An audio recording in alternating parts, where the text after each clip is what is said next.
Hi, I'm George Norrie, and welcome to our Coast to Coast AM YouTube channel. Have fun, tell your friends, and share us with everyone. You can also find us on Facebook, Twitter, Instagram, TikTok, and Coast to Coast AM's mobile app. And always remember to log on to our website at coasttocoastam.com for daily articles, the best paranormal information, and all you need to know about your favorite guests. And now you can become a Coast Insider directly through the Coast mobile app. We welcome our international listeners and even offer a free 2-week trial. So don't delay. Become an insider today. We're talking with Adam Gorightly and Greg Bishop about their book, A is for Adamski. There's some names in here that you might recall, but you may not have thought of them as contactees, one of them being Charles Hickson. You might recall a couple of months ago we had Calvin Parker on the program, and he told us the story of their abduction experience, one of the most famous abduction cases in the world. But what I didn't know until I read this book is that his partner in that event, Charles Hickson, who was out with him fishing on the night of the events that were described by Calvin, had ongoing contacts and very disturbing experiences. We'll hear that story and also the story of Omnek Onek, who says she was born on Venus, when we come back. Adam or Greg, I'm not sure which of you would like to take this one, but the story about Calvin Parker surprised me. Which of you wrote that chapter? Hickson. Charles Hickson. Hickson. Hickson. Yeah, I wrote that one. I suggested that to Adam, actually. So go ahead and dive into that. I did not know these other details. We all know, of course, we've heard about Parker and Hickson and their abduction experience, but did not realize that Hickson had ongoing encounters.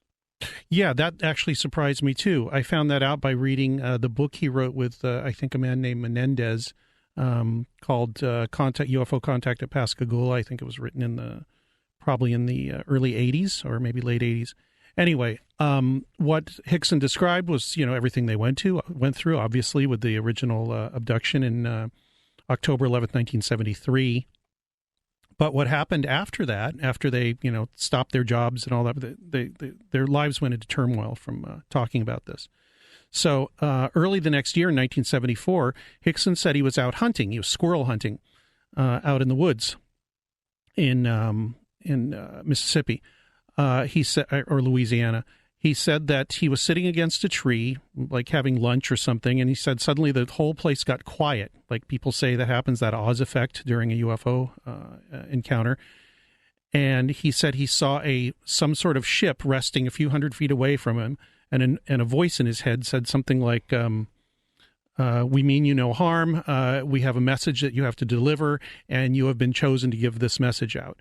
Now, to me, that is a 100%, a very contactee type of experience. He had another one later, but he didn't see anything. I think his dog was barking at something outside, behind his apartment at the time. He went outside and he got another kind of a space brothery message. And then finally, I believe the year after that, him and his family, about 5 people from his family, were coming back from a Mother's Day gathering, and it was about twilight in the woods in northern Louisiana. They were coming back, I think, from a gathering in Texas or something like that. They were coming back through northern Louisiana, and they encountered a UFO sitting in the road. His whole family was there. They were all terrified. So there was a multiple witness event. But yeah, so there's a lot more to Charles Hickson's story than most people know, and he stuck to the story for the rest of his life. He no more contacts, I don't think, but he said that he felt like there had been some sort of communication, and that he was chosen to give a message of peace and harmony to the Earth, just like most other contactees. Adam, there's a name in here that I did not know. I know the other names associated with it, that being rocket scientist Jack Parsons and Scientology founder L. Ron Hubbard. Their involvement with a lady named Marjorie Cameron. What's her story? Oh, boy, that's a fascinating one. And you stated that you were surprised at some of the people included in the book, and maybe she would be one of those surprises like Charles Hickson, because they're not your typical UFO contactee, when you think of UFO contactees. But she was married to Jack Parsons, and we've become familiar the story of Jack Parsons. I guess there's been a television series recently. He was a rocket scientist and ritual magician connected with L. Ron Hubbard and Scientology, and they conducted a series of rituals called the Babylon Working that are kind of legendary in magic lore. And at one point, according to the legends, and a lot of these things are legends, it's hard to pin down a lot of stuff, but when they're out in the Mojave Desert, they conjured or had an encounter with some sources, say a Venusian or another worldly entity. And around the time this was happening, Marjorie Cameron showed up, and her and Jack Parsons engaged in a long-standing affair and eventually marriage. And the first night she showed up at Jack Parsons' house, she claimed she saw a cigar-shaped UFO, and when Parsons heard that,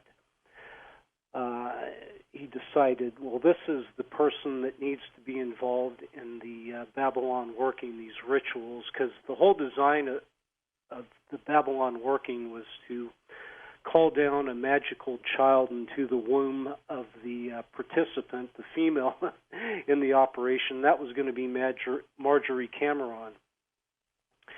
And so all of this was going on, and in 1952, that pivotal year with Contactees is when Jack Parsons died.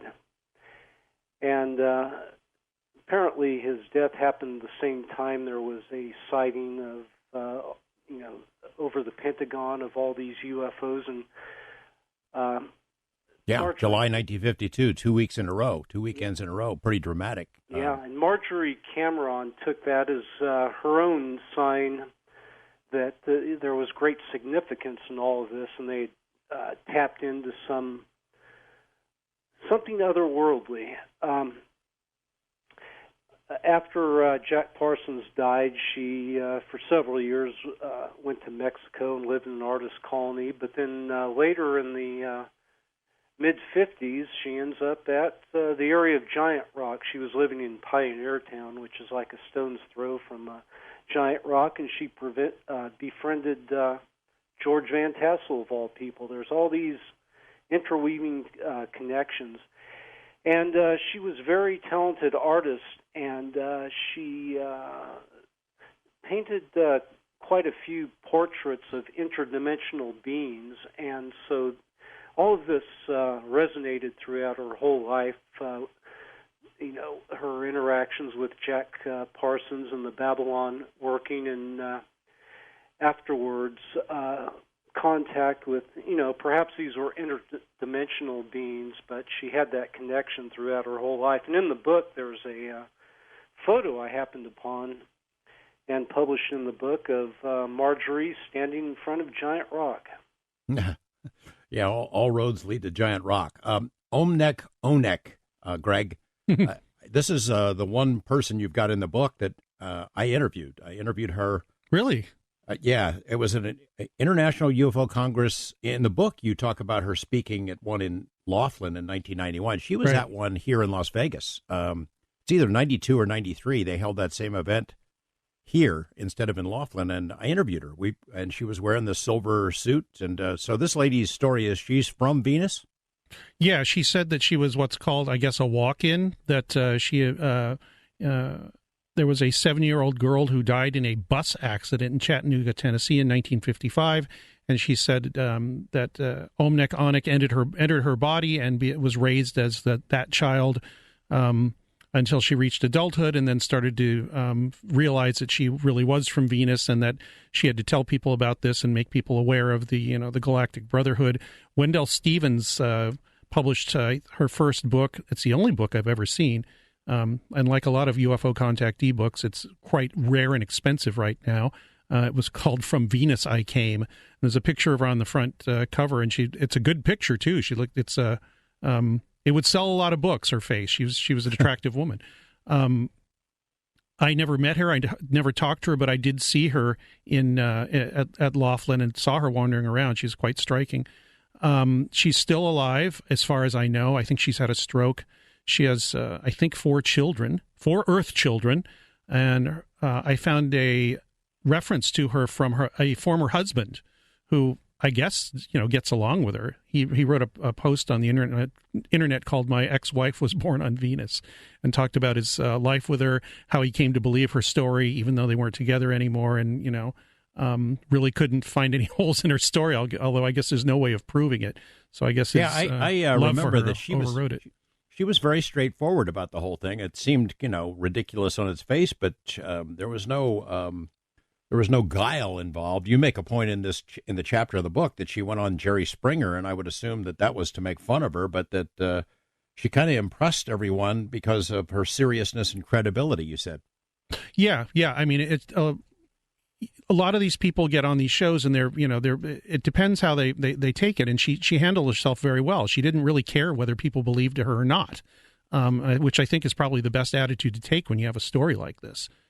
There was one of the accounts, I can't remember who it's about, in the book, about a contactee who went onto a show with Jackie Gleason. And we know the stories about Jackie Gleason and his interest in UFOs, but it sounds like Jackie Gleason was out to gut this guy on, it was either television or radio. Do you remember which chapter that is? I think it was Van Tassel, right, Adam?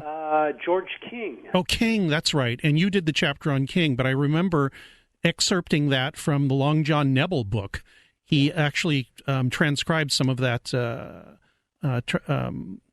conversation with Gleason live on the air. He also Gleason was also a fan of Gray Barker, and he didn't take Gray Barker 100% seriously either, but he did tussle with him on the air as well. Maybe Adam can talk a little bit about that. Well, I think you can find the actual interview on YouTube. I wouldn't be surprised if some of the Long John Nebel shows, and Jackie Gleason would often call into Long John Nebel, and of course your listeners are probably aware of Jackie Gleason had a really avid interest in ufology, had a huge library, had a home he built that was a flying saucer.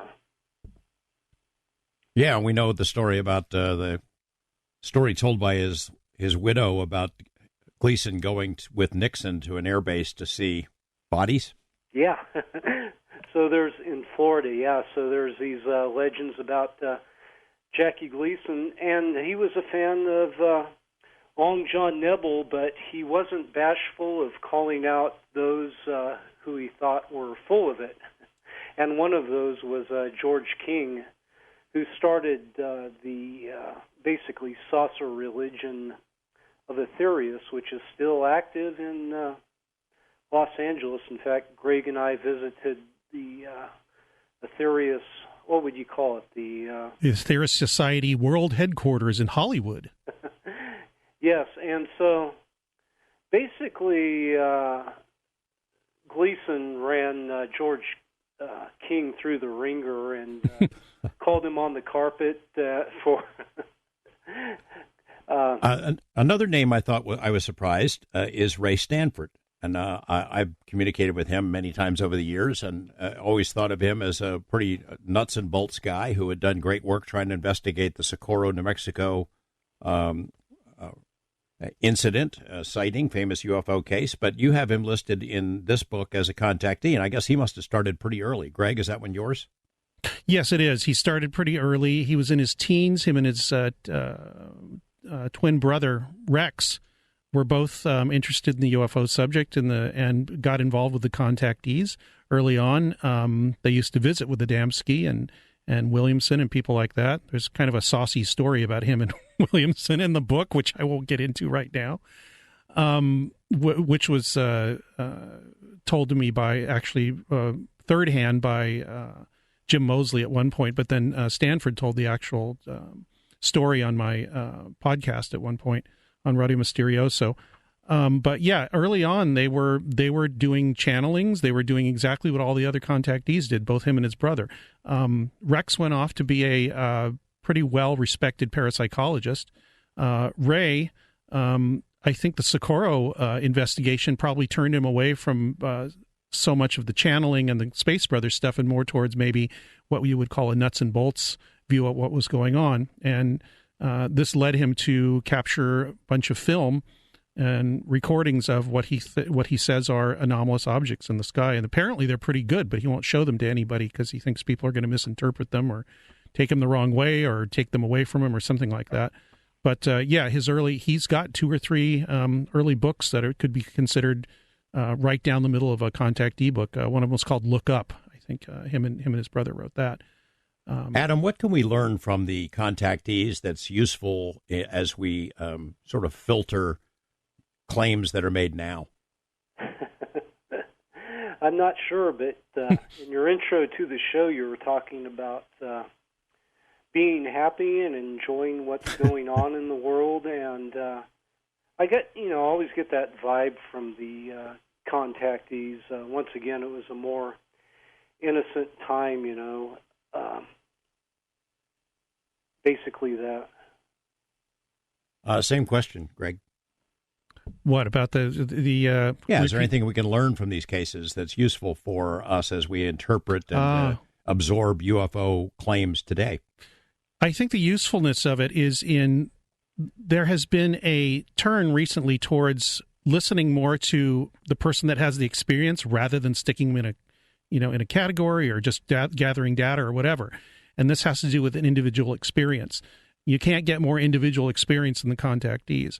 And so I think that some of the spiritual truths, some of the connections they made for themselves, some of the ways that they move towards their own happiness are very relevant to us right now. You don't have to believe what they said and literally to take them seriously in a spiritual way. As a friend of mine said that studying paranormal stuff, she said, Shannon Taggart, she said, people don't understand that I take this seriously but not literally. And I think that's a really good attitude to have.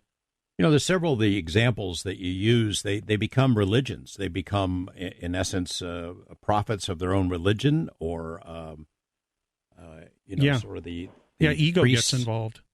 Yeah, and when the ego gets involved, it's kind of the thing where you have a spiritual awakening, and you think you found the answer, so you must think you're the person with the answer. And you get a few people around you who think you do have the answer. It's really good to get. It's really easy to get into kind of a guru feedback loop, and I think that happened quite a bit with a lot of these contactees. But I don't think, with the exception of people like maybe Marshall Applewhite and possibly Claude Vorilhon or Rael, I don't think that these contactees and the leaders of these movements really abuse these people's trust. You get a sense, Adam, of any of these, and it's hard to, from the prism of 2018, to look back and say, this gal had a legit experience, and then they built on it. They got a thrill out of the attention they got, so they started making stuff up after what appeared to have been an actual encounter. Well, that seems to be the cases with, the case with a lot of the contactees. I won't speak to anyone specifically off the top of my head, but they had some type of encounter, whether it was a UFO or whether it was a spiritual encounter, which they perceived to be otherworldly entities, and they shared those experiences with the greater world, and people were receptive to that. And you get into that position where, okay, I'm kind of a star on the scene. People are listening to me, and I have a greater message about universal love and these type of things. And there's a tendency with some people to come up with new material. Yeah.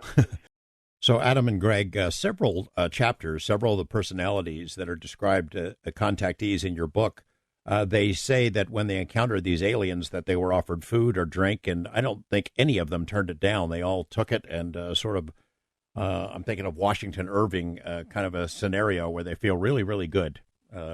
Weren't they worried about cosmic roofies or something like that? I don't know which you wants to. I can't speak for them, but yeah, there's some interesting stories there from Joe Simonton to Orfeo Angelucci. They imbibed of what was presented to them. And none of them ever said, boy, this really tastes terrible. Well, I don't think Joe Simonton thought much of the pancakes he was served. Yeah, he said they tasted right. like cardboard. That's right, yeah. You do go into, in the book, the connection or possible connection to hallucinogenics, psychedelics. And a lot of the people who gathered down there in the desert were into that. As you note, they were sort of precursors to what we'd call hippies today, exploring the outer edges of consciousness and other realms of reality through mushrooms or peyote or whatever. Did you get a sense from any of your contactees that was a way to contact the others? With some of them, yeah, it became a thing, especially later on in the in the 70s or late 60s or 70s. That kind of became part of the, so I've been told, the giant rock scene. And, there was some interesting experiences. I mentioned Orfeo Angelucci. He was one of the really early contactees and had some, what came across as quite genuine experiences. And, those had to do with, on his first UFO sighting, he was coming back home from work, and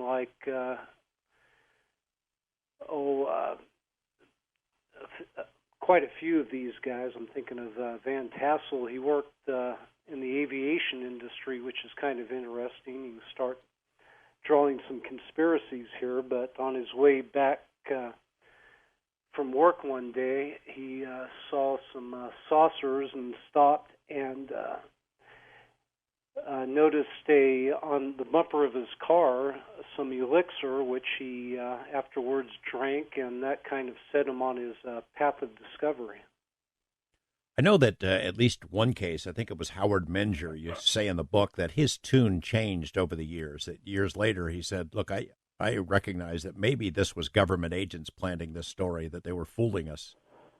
Greg, any indication that he was onto something?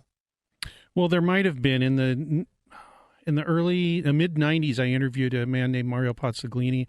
He said he had spoken with Ivan Sanderson, I believe, who was old paranormal researcher, classic paranormal researcher. He said he was at Menger's farm in New Jersey, where he used to have these meetings. And he said he went into a basement somewhere, and there were a lot of things that said U.S. Army or something on them. And he said Menger got very upset with him and said to get out of there. And that was some indication that maybe something was going on that was beyond just the innocent contactee scene. And the other thing was later Menger himself said that he sort of recanted and said, well, maybe my mind was controlled, or maybe I dreamed some of it or whatever. But then he recanted that later in life and went back to saying, no, the space buzzers really did contact me. So it seemed to, change with who was accusing him or how he felt at the time or how his life was going or whatever. So he kind of vacillated between saying they were real, saying they were imaginary, saying they were made up, saying the government had made him do it or was studying him so that they could find out how people reacted to such a thing. Because of the threat of subversion and communism and all that. Somewhere along the line, as you guys note in the book, the overall message changed. Instead of the positive, peaceful messages of the Space Brothers, it became a very dark scenario in which these aliens didn't look like Aryans or Nordics. They looked like little grays who did terrible things, take people out of their homes and perform all kinds of probes that were not pleasant by any means. What was going on there? Adam, do you have a thought? Well, that definitely happened at one point in the story. And in the introduction, we write about trying to encapsulate the period of the contactees and when they moved into the abductees. And, just for conversation's sake, I pointed out 1978 seemed to be an important year because that's when George Van Tassel died, and there was a lot of mystery behind his death. You hear different internet rumors that he was almost done with the Integratron, which would be like a rejuvenation device, or this free energy device that would set us free, and something sinister went down. And around that time, 78, 79, 80, is when this meme, the dark age of ufology started. And I point to Greg's book on Paul Benowitz, and a lot of those things started happening with these stories. That's when the alien grays appeared in underground bases. So there was definitely, I sense, a change in that late 70s, 1980s period when we went from the golden age of the contactees to the more sinister abductees. Gentlemen, do you get a sense, how often do these beings convey sort of spiritual, religious viewpoints, and are there any of these cases, I don't remember from the book, but are there any where they're in conflict with our own predominant religions? Not really. No, they're I think they're coming through the lens of our religions, just because they have to come through the lens of our cultures and the way we deal with things spiritually. It's just interpreted in slightly different ways, which is why I said earlier, I think the people that were unhappy with the religion that was being preached to them would go to some of these religions, because many of them were basically based in Christianity. In fact, almost all of them. They just have a different viewpoint of it. The only one I can think of that's right now that's way off with Christianity is probably the Raelians, and to some extent maybe Eastern-based, like George King and the Aetherius Society. Well, Adam Gorightly, Greg Bishop, the book is called A is for Adamski, The Golden Age of UFO Contactees. I enjoyed it greatly. I recommend it, and thank you guys for coming on. Appreciate it. Welcome back to Coast to Coast. I'm George Knapp. Robert Salas served almost 7 years as an active duty in the Air Force until resigning in 1971. From 71 to 73, he worked for Martin Marietta Aerospace and Rockwell International on space shuttle design proposals. From 73 until his retirement in 1995, he worked for the Federal Aviation Administration. He wrote a book called Faded Giant with co-author James Klotz, which details a UFO incident that happened while he was stationed at Malmstrom Air Force Base in Montana. Very dramatic stuff. He was here, the last time he was here was in 2010 to speak with George Norrie about his experiences, but this new book, Unidentified, takes it much further than that and casts a much wider net. Bob Salas, good to have you back on the program. Thank you, George. Great to be with you. Thank you. I enjoyed the new book, and I want to start with this. Before we get into sharing with those listeners who have not heard the story about your particular encounter, I was impressed by something that I saw in the preface, where you deal with the idea of government secrecy, or more about the idea of the government as an entity, and making the point that it's not one massive organism that moves as one. Talk about that for a minute. Well, yeah. If we're talking about the UFO cabal, or well, yeah, I'm more like about you make a point that the government isn't just one entity that operates with one mind. It's a lot of different things and has a lot of different priorities. You worked for it for 32 years, right? Oh, absolutely. I think I've got 35 years of government service total, but.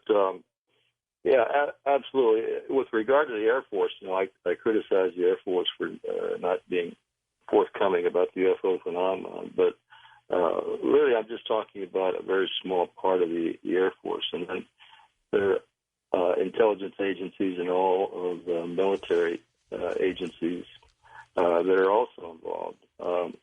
There's something like 17 different intelligence agencies operating in the government. And I think one or more of them, maybe most of them have some interest in this phenomenon.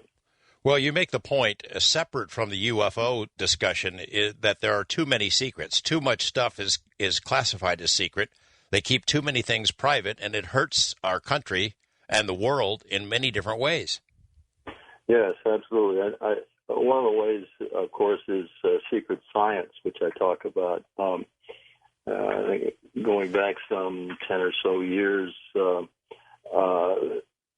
the scientists who were studying the global warming issue were given access to data from spy satellites, but the government didn't allow them to use this data in writing papers because it was classified. So that's one way that excessive secrecy keeps actually real science from coming out. But again, I go into many other ways where excessive secrecy really breeds corruption within government. And there's so many people in government right now that have the ability to issue classified documents and to keep those secrets for practically no reason, almost on a whim. Well, we'll come back to secrecy as it applies to UFOs and disclosure a little bit later, but let's get into a little of your background. This is, I've been reading about you for a long time. I think we've met before and have seen your testimony and have always been impressed by the story and that you've told and your candidness and honesty. But I never knew that you were at the Air Force Academy. Yeah, I graduated in 1964. Was it tough? It must have been tough to get in. Well, actually, it was. In fact, I was accepted the first time I tried. I had to compete, and then I found out I had a kind of a cyst on my backside and had to be removed because they didn't like that sort of thing. So I had to compete all over again the next year. So I actually had to win the competition twice, but finally got in. And then once I was in, of course, it's a tough hoe to even finish the program. It was strenuous, but highly rewarding, and I'm very proud of being a graduate of the Air Force Academy. Was there ever any discussion about UFOs while you're there? I ask the question in this context. There's a famous chapter from an Air Force Academy textbook, a physics textbook, that was made public some years ago by UFO researchers. Once they found it and made it public, it was pulled from the curriculum. But you know what I'm talking about? Mm-hmm. Yes, I think that was 1968, a few years after I graduated. But while I was there was certainly no discussion about UFOs. None at all. Not even if there was a story in the newspaper or something. Nothing at all. Absolutely nothing. But it is, as you tell in this book, though, some of the people you met at the academy, you think that they might have been involved later. We'll skip ahead a little bit. You ended up at Wright-Patterson Air Force Base later on, right? Yeah, I was at Wright-Patterson in the summer of '69. And, of course, January of '69, the Air Force decided to shut down Blue Book. Well, after I got to Wright-Pat, I ran into one of my classmates, actually, who was a year ahead of me. Glad to see me and said they had a job for me. I said, well, I was just there to finish my master's degree. He said, well, we'll talk later. And then about a week later, I get a call from the base psychiatrist's office. And I hadn't complained about any mental problems. So that was kind of strange. So I was ordered to go to the base psychiatrist's office, and I actually refused to go in and see the psychiatrist unless he explained to me why I was there. And finally, they just told me to leave. I think what might have happened, and I'm just guessing, of course, but it's strange. In '69, they still had UFO projects at Wright-Patterson Air Force Base. We know that the Air Force investigation of UFO phenomena continued after 1969, even though they told the public that they were shutting down. But I think what might have happened is they might have tried to recruit me if I went in there and talked about the UFO incident, which happened in 1967. Yeah, by that point they would have known about your history. Right, exactly. And this is actually typical of how they deal with witnesses, these types of events. They actually track witnesses. They find out, what they're up to, where they are, because, of course, the last thing they want is, and by they I'm talking about the people that are keeping these secrets. The last thing they want is for witnesses to get together and compare notes and, nail nail down the facts, which I think I was finally able to do after many, many years of investigating. But you think that they attach something to a file, for example? Absolutely. I think they, of course, they knew all the principals involved when I had my Maelstrom event. They knew the names of all the principals, my commander, myself, and the guards upstairs, etc. And I think with the airmen, a lot of them, they dispersed to different bases. That's another thing they do, is they disperse witnesses so that they won't, again, group together and compare notes. So, yeah, I think they had tracked me. One of the premises of your book, I mean, you start where Blue Book left off. Project Blue Book is canceled in 1969. The Air Force issues a statement that basically says, look, because we can't find any evidence that UFOs are a threat to national security, we're not going to study this anymore. And then there was another secret memo from a General Bolander that said all national security cases will go to the same place they've always gone. So you use that as sort of a starting point for this book because you know from personal experience that there are cases involving UFOs and national security, and you saw it. You lived through it. I sure did. I had another crew. There were two incidents at Maelstrom, one in March 16th, 67, mine, and March 24th, 1967. And I have the testimony of Walt Fiegel, who was himself a full colonel in the Air Force eventually. At the time, he was a lieutenant, obviously. And I've got him on audio tape. If people want to listen to his statement about UFOs shutting down his missiles, they can go to my website, spiralgalaxy.org, and I've got that on audio tape with his permission, of course. And my commander was Fred Mywald, who also I have on audio tape, confirming the fact that our missiles shut down and that UFOs were the scene at the time. Well, set the scene. You went to Maelstrom. How long were you there, and what was your job?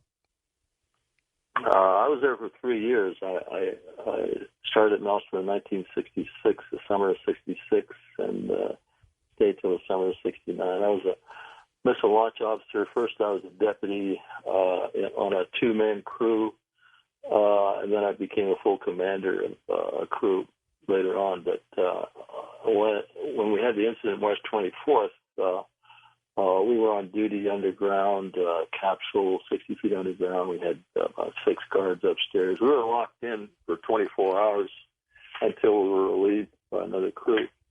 So, I couldn't go upstairs and verify this strange object that was reported. And while this object was up there, the missile shut down. They went into a no-go condition. They were disabled. And this was reported by the guards upstairs. We had 6 guards, and they had all the weapons drawn up there. They were frightened to death. Yeah, you write in this book that they were sending messages down, which by itself was kind of unusual, I guess, or the nature of the messages, right? The nature of the messages was they were seeing very strange lights in the sky, flying at high speeds, making unusual turns, and non-aircraft and making no noise. So this was unusual. Typically, they're very professional in our communications. We did not joke around too much out there. It was all business because we had nuclear weapons to worry about. So I guess, it's safe to say that it's not just everybody gets this assignment. You're going to be down in there. You're in charge of nuclear weapons. If things go bad and they have to be launched, you're the guys to do it. Yeah, that's right. And we were prepared to do just that. So you're cream of the crop guys. You're trusted with the nation's most powerful weapons, not the kind of guys that go off on flights of fancy. I hope not. No, we weren't. No, actually, at the time, my commander and I had the ability to launch 10 nuclear missiles if we had decided to do that. With or without a confirming message from above, we could have physically done that. Of course, we wouldn't, but we could have. So it was very responsible position. I think now they've got much more safeguards to protect against that sort of thing. But so the guys up top are telling you, screaming into the radio, hey, there's something weird floating around over the base. At the same time that these lights are over the base and over the missile silo, the missiles are disabled in your silo, and then you were to learn later in more, right? Exactly. After we reported our shutdown to the wing command post, they told us that the same thing had happened about a week earlier at another flight called Echo Flight. And again, all 10 missiles shut down. UFOs were seen there by the security guards and the maintenance people that were had remained there overnight to work on those missiles, and they reported seeing these objects. How long was it down? Well, the missiles were, I want to emphasize, they weren't damaged. They were disabled, meaning that the guidance package, the guidance and control system, was no longer viable. What these objects would have had to do was send some kind of a specific signal through 60 feet of earth and concrete, and then penetrate our triply shielded cables going to each of the missiles separately, and affect a piece of equipment we call the logic coupler, which is part of the guidance package. And all that did was upset the targeting system, so that the missiles could not be launched. Otherwise, they wouldn't have known where to go, basically. Robert Salas, I would imagine that even without the presence of UFOs, when a nuclear missile silo, let alone 10, is somehow disabled, it sets off alarm bells and people are freaking out. Yeah, absolutely. I was there for 3 years, like I mentioned. I never had more than one missile go down for any reason, and but absolutely, this losing 10 within a matter of seconds. One of the documents we got back from the Air Force under the Freedom of Information Act was telex from SAC headquarters to all units saying that this was of grave concern. They used those words, grave concern, to this command. They needed to know what happened, why it happened, and right away. They started investigating this. The Air Force did, and also they requested Boeing, which was the prime contractor on the Minuteman, to formulate an investigation also. So, how quickly did that start? I mean, are you the very next day? Are you and the guy who was down there with you? Are you hauled up and questioned, or how long did it take? Well, as far as the crews were concerned, I'll speak about our crew because I know about that a little bit better. But we were ordered back to our squadron commander his office as soon as we were relieved. In fact, they had a helicopter come out for us, and we walked into that office, and first thing I asked was this some kind of Air Force exercise? And he turned, he was white as a sheet, said absolutely not. And then there was a man from AFOSI there who just shoved a piece of paper in our faces and said, sign here. It was a statement that we would never talk about this again to anyone. We both signed that, and after that, we heard nothing about this investigation. We were not asked about it further. We heard nothing more. And we had briefings on a regular basis. Every time we went on alert, they gave us briefings on what was going on in the field. Now, a little bit different experience with the Echo flight, which happened about a week earlier, like I said. They were actually interviewed by people from SAC headquarters, came to Maelstrom and interviewed them. So they had a little bit different experience.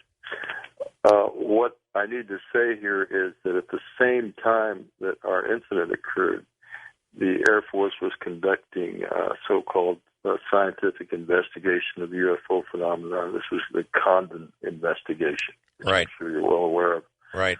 That started in August of '66 and went through the end of '68, I think, when they wrote their final report. That was ongoing while this incident, during this incident. And part of the reason the Air Force had asked for this is so they could whitewash the UFO subject and not have to respond to the public about it. And they didn't want our incidents to muddy that water.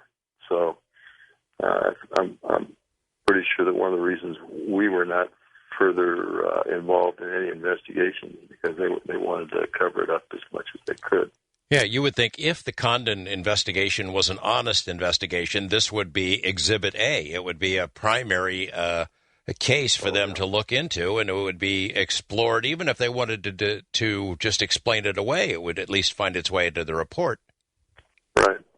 And in fact, the chief investigator of the county committee, a man by the name of Dr. Roy Craig, learned about the Malcolm shutdowns from Ray Fowler. Ray Fowler was working for Sylvania Corporation at the time.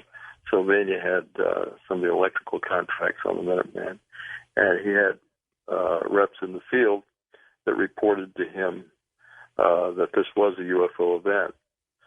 So Ray Fowler contacted the Condon investigator and said he had information that this was a UFO event. Craig went down there and talked to Fowler. Fowler gave him names and numbers to call and people see. But when Craig showed up at Maelstrom in October of '67, he was told by the deputy base commander, base operations officer, a man by the name of Colonel Chase, that there was no UFO involvement, and Craig basically turned around and went home. They did not pursue the investigation of the missile shutdowns. Let's talk a bit about causes. What could have caused it? I mean, obviously, you think there's a connection between the UFO sightings and the equipment going down.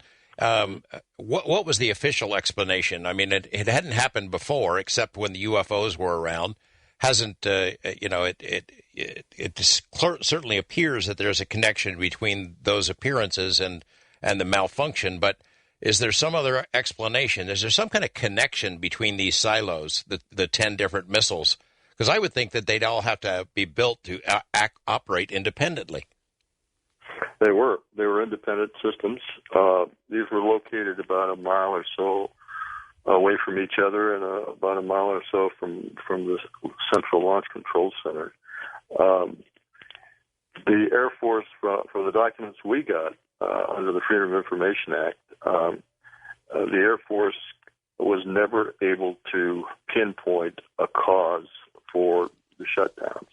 They pinpointed the piece of equipment that was affected, and they were actually able to simulate on a bench test how that equipment could have failed, but they could not explain how. They did determine there was an external source that affected that piece of equipment, but they could not explain how that source got into the system. Right after I appeared, as a matter of fact, on Coast to Coast in 1996, I spoke with Linda Moulton Howe. She got me started on this. And as a result of that show, I got a call from Robert Kaminsky, who's head of the Boeing investigative team. And he kept in communication with us and told us that they looked at every possible scenario, including power surges, computer malfunctions, even psychological things having to do with the crew, et cetera, and they could not come up with a viable cause for these shutdowns. I've also heard from other military sources that the Air Force was studying this incident up until 1972, and they still had not come up with a cause as to how a signal was injected into the system. Well, you just think about it. I mean, they've got to know for a couple of reasons. One is so that they can stop it from happening again. And two is if there's some technology that could do that, they'd like to be able to probably do it to the Russians or the Chinese or our adversaries. Well, sure. and that technology happens to be extraterrestrial.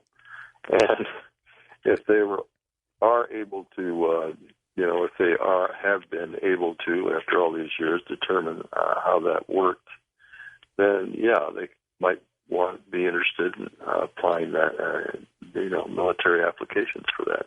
Bob, how many of your fellow servicemen who were there for this incident have you sort of collected their information? You mentioned about the guy who was in the silo with you. He went on to be a colonel, and his taped testimony is on your website. How many others who were there have you now had contact with who are willing to verify the story?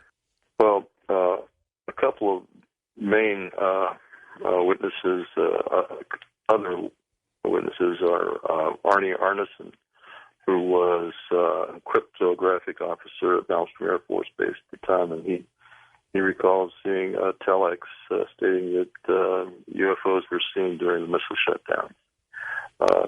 Another important witness is Bob Jameson, who was a targeting officer that went out and brought the Oscar flight back up on alert. In other words, they had to go out there and physically retarget the missiles. And so it involved procedure. It took a day or so to get those missiles back up, but he was told actually by his superiors that this was a UFO event. And in fact, there were a famous UFO case called the Belt incident involving a truck driver and Montana Highway patrolman that saw this craft land near Malmstrom Air Force Base the same day the Oscar flight went down. So, there are other witnesses. One gentleman who wants to remain anonymous because of his current position, as many witnesses do. But he was in the Echo flight, trying to bring back one of the Echo flight missiles back up on alert, going through his checklist procedures when an object came over, UFO, and actually he went down and tried to finish his. After they reported this, he tried to finish the startup procedure for the missile, and each time he went to a particular point in his checklist, the missile would shut down again. Again, this object was overhead while he was doing this. And he concluded that this was an intelligently controlled object that knew exactly how our systems worked. So, there are others, witnesses, but again, it's difficult for some of these people to come forward. Do you have witnesses that have come forward who say, "Now Bob Salas is making it up"? It seems to me that I've seen some correspondence with Robert Hastings, who writes about UFOs and nukes, where people, and I don't know if it's the Malmstrom incident or others, where there are members of the relatives of the servicemen who were there who say, "No, that's not what happened," who dispute the veracity of this.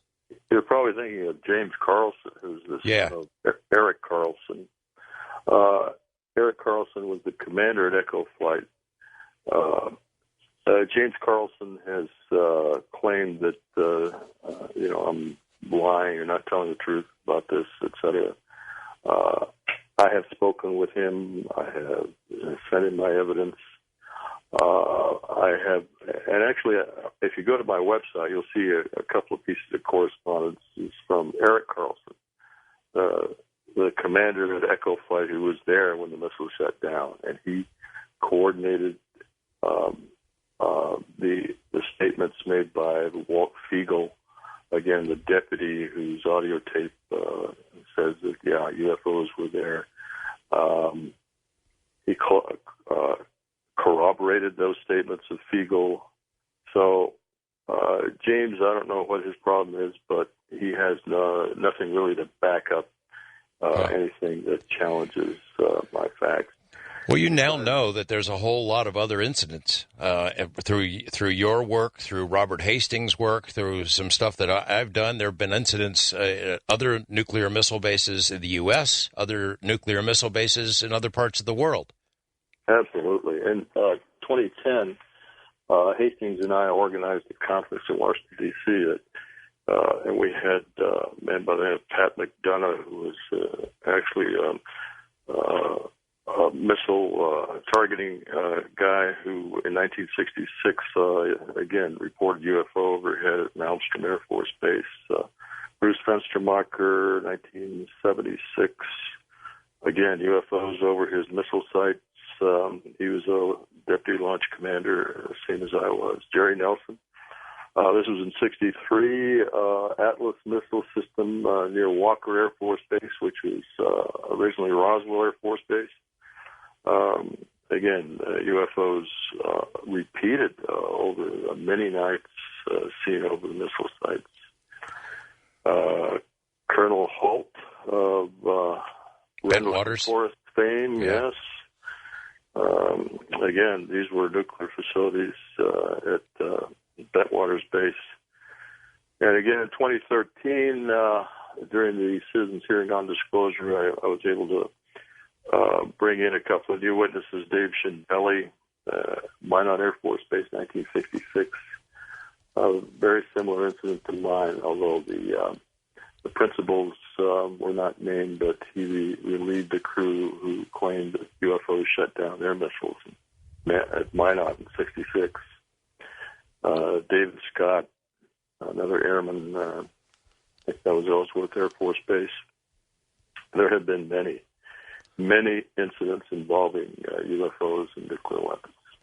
There's an incident that I shared with Robert Hastings and shared with him, in fact, the original documents that I got from the Ministry of Defense in Russia, an incident in 1982 in the Ukraine where UFOs appeared over this ICBM base of theirs, danced around, performed these incredible maneuvers over a period of 4 hours. These gigantic craft, they would split into pieces and then meld back together and appear and disappear and all this stuff, and then they entered launch control codes. They entered codes that enabled the missiles. They were ready to go. And then, poof, the UFOs go away, and at the same time, the equipment goes back to normal. Big investigation is launched by the Ministry of Defense in Moscow. They can't figure out what caused it. They concluded that the UFOs did it, that the UFOs entered these codes, as if to send sort of a message.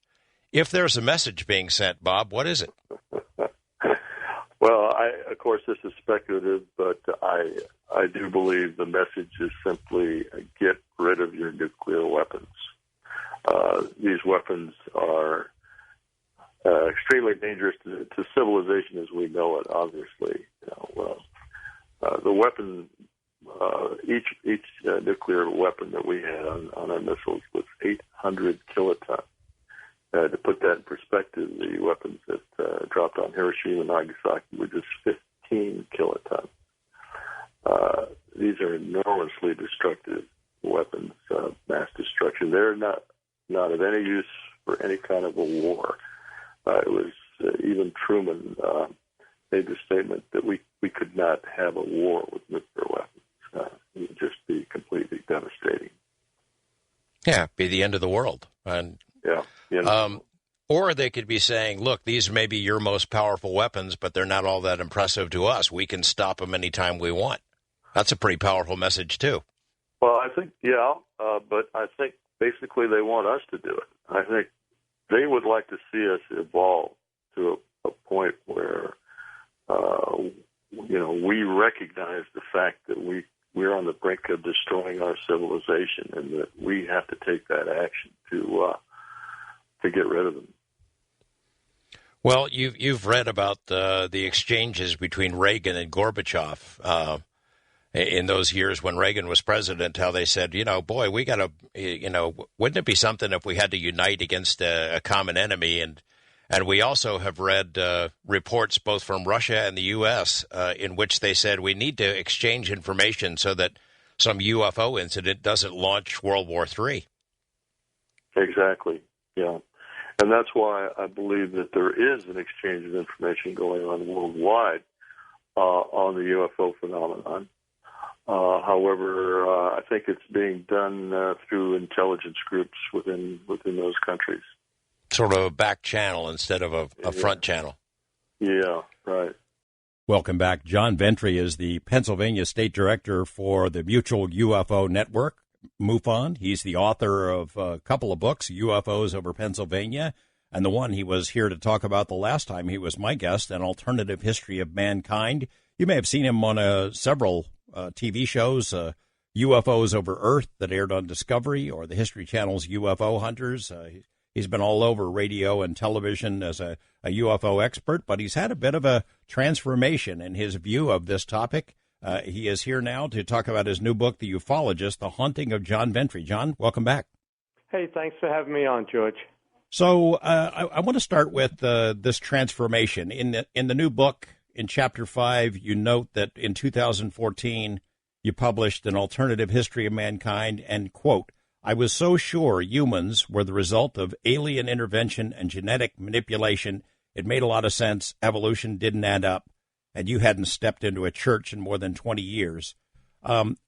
Give me is there one incident that sort of led to this change, or is it the accumulation of a bunch of incidents that we're going to talk about tonight?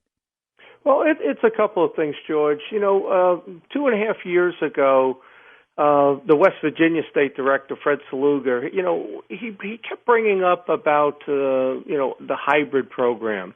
And he kept asking, well, why is it going on for so long, hundreds of years? Why, when they take DNA, they can't just clone it? It doesn't make sense.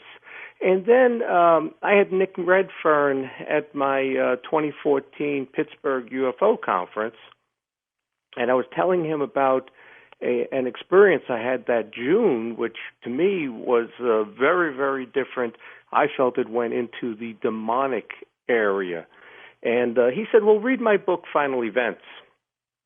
So when I read that, I never heard of the Collins Elite. So, that started to change my opinion. And, George, I've read about 60 books, if not more, in the last 2 years. And, you start in this field and you believe in the nuts and bolts. They're from outer space. It's the extraterrestrial hypothesis. Now, I do believe there's life in space. I absolutely believe they've been here. You see it in rock carvings, petroglyphs, etc. But something seemed to change somewhere in the 80s or the 90s. And I'm actually very surprised when I've read so many of these authors that when you read them from the 60s and 70s, they took a demonic spin to this. Arthur C. Clarke, Whitley Strieber, Carla Turner, Guy Malone, Joe Jordan, John Keel, L.A. Marzulli, even Hynek and Vallée and Mack say this is interdimensional. So my thinking started to change. And then, as you know from my book, I had some encounters that I've had encounters my whole life. Yeah, we're going to go into those. We're going to go into them. But I guess what I was looking for, so it was a gradual process over the last couple of years that led you to make this change, right? Yeah, absolutely. I still say the UFO thing's real, life in space is real, but I absolutely question the abduction. All right. Well, give me the thesis statement, and then we're going to get into some examples of the things that have happened to you and your family. Give me sort of the general thesis of your book. I mean, it's called The Ufologist, so it certainly sounds like you're still on that same page to some degree. You still have the position with MUFON, but things are different for you. Yeah, absolutely. I absolutely question the abduction, the hybrid program. I say that when it goes into the altered states, and I give information in that book comparing the alien abduction to the demonic possession. And nobody's ever really done that before. Matter of fact, I made a list up of the markers of both, and I sent it to Kathy Martin, and about half of the markers are the same. And I just recently read Kenneth Ring's book where he compared near-death experience to alien abduction. Totally different, but I find the alien abduction very similar to demonic possession. And I say when you go into that altered state, you're not dealing with an extraterrestrial, an ambassador from space. You're dealing with a malevolent interdimensional entity. Interdimensional and demon, not necessarily the same thing, right? Well, they could and they could not be. I think all of this is interdimensional. I view interdimensional as heaven is a dimension, hell is the dimension. Physicists say there's 11 dimensions. We live in 3 plus time. I don't know what's in the other 7, and I think that's where all of these creatures that are seen, Bigfoot, werewolves, all of these things that I've seen through history, I think they're coming through these other dimensions. I know you referenced Jacques Vallée a couple of times in the book, and I asked you that last question only just to be specific, is that although he has championed the idea of the interdimensional thing for a long time, and in fact has persuaded people like me and a heck of a lot of folks who have been around the topic for a long time that this is something that goes beyond mere space visitors coming here from another planet.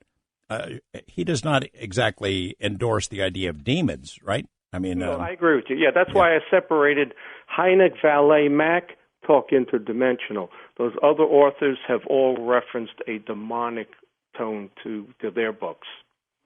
Yeah, it's a lot in common. Your thesis has a lot in common, and you mentioned the name of John Keel a couple of times in the book. I mean, you guys do cross paths on the kind of topics that you consider. Yeah, and I'll be honest with you, George, when I look at it now, I think I bond more with John Keel than any of the other authors. He keeps coming back to demonic, which I call it an interdimensional malevolent entity. We call it, demonology. And it's funny, I just read another one of his books, and there's a quote in there where he says, if you look into UFOs long enough, you will experience demons. And I'm like, I fell back in my chair. I said, well, isn't that exactly what's been happening? I can remember having this conversation with other folks at UFO conferences over the years, and, there's an initial period where you want to think, come on, really, demons? But what the heck is the difference? I mean, it is some kind of an intelligence. It comes from somewhere else. It behaves in malevolent ways. And maybe we don't have exactly the right word for what it is, but I think that's as good an explanation as any. Yeah, well, I tell you, it's malevolent. That is the best word for it. You can call it the jinn. You can call it demons. I'm telling you, what I experienced over the last 2 years is absolutely malevolent. What happened to my daughter was malevolent. And I really looked at this abduction, and when you go into the altered state, that is, I'm convinced that's not an extraterrestrial. We're dealing with something else. Well, let's start talking about your life, because this is an incredible litany of experiences you've had, and I would think maybe this would have occurred to you before now, that maybe, as you explain in the biographical part of this book, you jumped into this, I think, in the late 90s looking at UFOs, whereas when you look at some of the things that have happened to you from a young age, I'm not sure that's where I would have gone to look for answers. Yeah. Well, the thing I can say about this is when something has happened, nothing would happen again for 3, 4, 5 years. I had a 16-year period where nothing happened from age 16 to 32. So, you live in your life, one thing happens, it's very strange, and then nothing happens again. So you kind of look at it, your logical mind says, well, it's something else, and you move on. But it seemed to progress.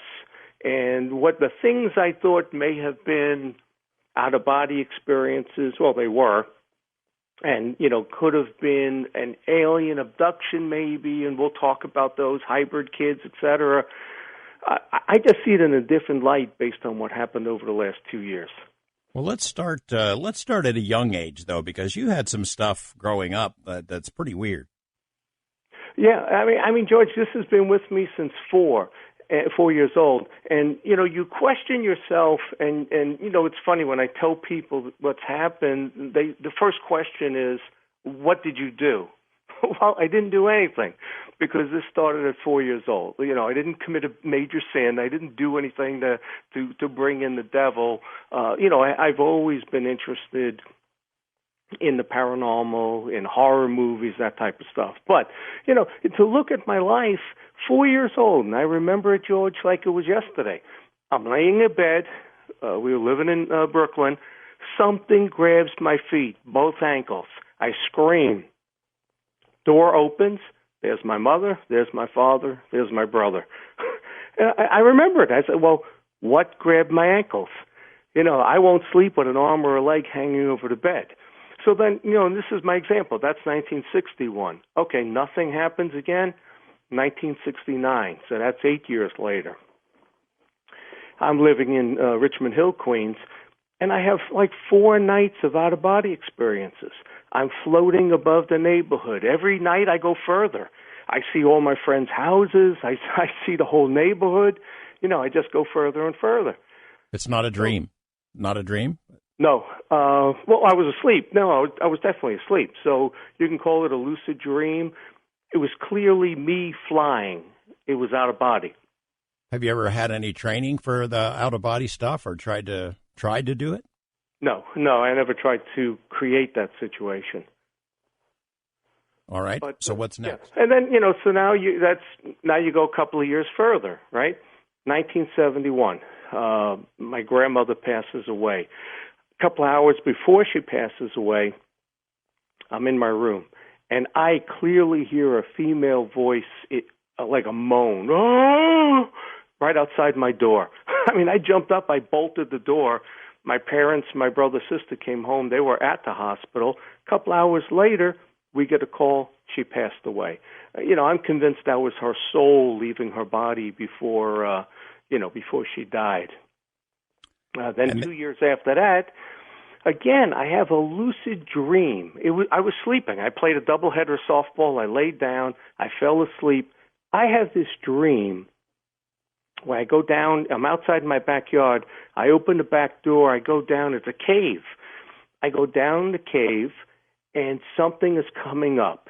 And this is the first time I felt I was in the presence of a demonic, malevolent entity. I turned around. I'm trying to obviously, and I know I'm asleep. I'm asleep when this is happening. I'm trying to run back up to the door. Something is behind me.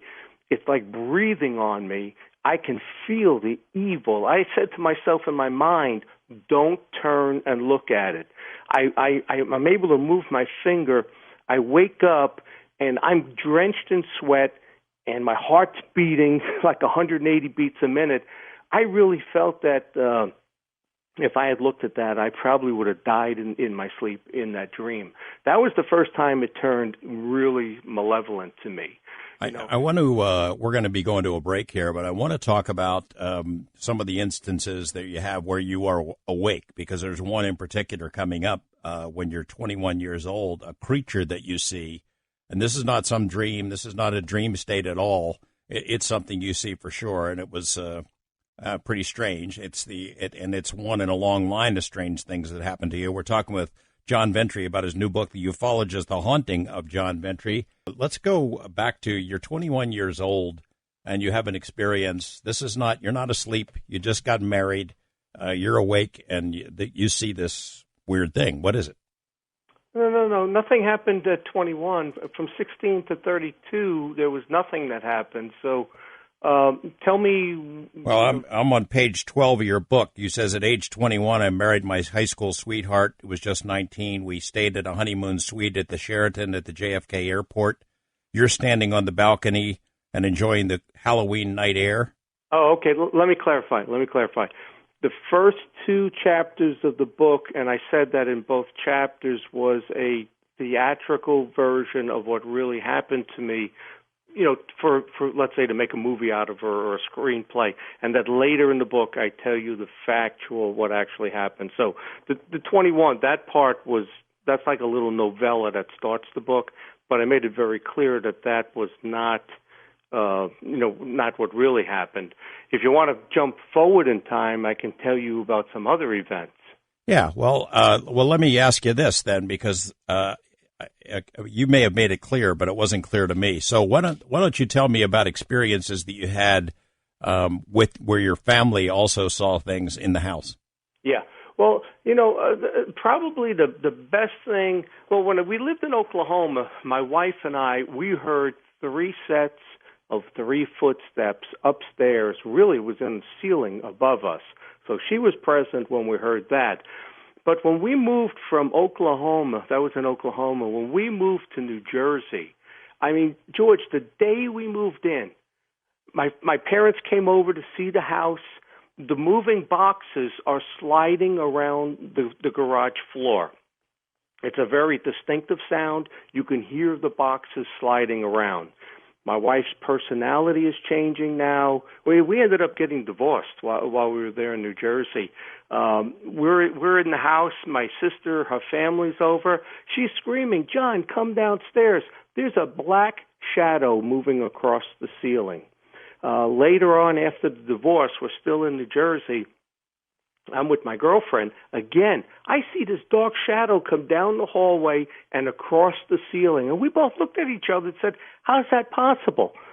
I mean, there's one nightlight on the end table, and you see this black shadow just move across the ceiling. At the same time, my daughter, and I didn't find this out until later after I decided to write this book, my daughter said, "Dad, when we lived in Jersey, I would hear a rocking chair and a baby, rocking chair going and a baby crying in the spare bedroom." My girlfriend at the time told me the same thing, independently of her. My son, he would sleep. He said, "Dad, when I would go to sleep at night, I would hear a voice in the wall behind the headboard say, 'I'm going to get you.'" And then he said one time he was brushing his teeth after I had moved out, and the cat's on the bathroom counter. He's brushing his teeth. He said he saw this hairy creature walk right past the door down the hallway. Both the cat and him turned at the same time. He said he jumped over the banister into the living room, and he ran out of the house. So that was in New Jersey. And that's where, I'm telling you, that was just... That house, it was just so creepy living there. But then I ended up moving to Pennsylvania. And the minute I moved into this house, constantly there's this tapping on the wall in the hallway. I remember I just moved in. I would get up at night. I'd walk down the hallway. I'd hit the wall. It would stop. I'd walk away. It would start again. Constant tapping. And then I went to, now at this time I wasn't a member of MUFON. I had been researching end-time prophecy to write my first book, which was a novel. And I joined MUFON in 98 because of different things I read while I was researching end-time prophecy. I wanted to look into UFOs.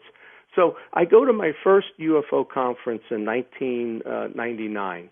And the symposium, the MUFON symposium, was in basically D.C., Northern Virginia. I come home from the symposium, and I go to sleep, and now I have 4 nights of the worst lucid dreams, that malevolent feeling that something's in the room. I'm waking up swinging my fist at the air. I have these dreams where, I have an out-of-body experience again. I'm floating above my house. And then I have these dreams where my dog, I have a Doberman, he's floating in the air with his legs sticking out horizontally. There's a kid poking him in the ribs, and I'm yelling at the kid, "Stop poking the dog," but he keeps poking him in the ribs. Now, the strange thing, George, is what I documented this. I wrote it down. At the time, the kid I wrote down, he kind of looked like a rat boy, really tight skin. The skin was pulled tight. He had that rat boy face. But my memory, years later, when I went to write this book, my memory was of this kid with large bulging eyes, real straggly hair. He had really big forearms like Popeye, and the bone was sticking out 2 or 3 inches on the end. And it was funny, when I went to write this, that's my memory. And I pulled my notes out, and I got a completely different description of what that kid looked like. At the same time, my girlfriend, I mean, she actually got online and looked it up, and there was a UFO sighting at Penn State and Morgantown. My house is in direct line with that. So, George, this is where my confusion is, and I even spoke to Dr. David Jacobs about this, is, is it a UFO? Are these hybrid kids? He told me no. He said, what you're describing, this stuff happening, out-of-body experiences 30 years apart, he says that is not an alien abduction. So, but then I question, George, why? I used to go to horror cons, Comic Cons. I loved all of that stuff, and I didn't have this type of thing happen. Why the weekend I go to a UFO conference and come home, why do I have these lucid dreams? And this went on for 4 nights. There's absolutely a presence in the room, and I know I'm not seeing it, but in my dream, there were lucid dreams. I see that same hairy creature that my son saw, and he hadn't told me about it at this point. That's why I'm waking up and I'm swinging at it, and I'm hitting the headboard. I almost broke my wrist. So, and again, this is the confusion. Is it an alien abduction? Are these hybrid kids?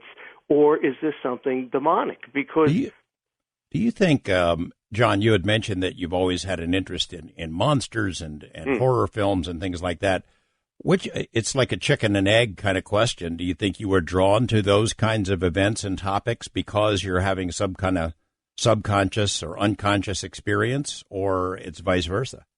Well, I think my father used to like that stuff. So as a kid, we'd sit and watch the Frankenstein movies and all the black and white movies. He really liked that stuff.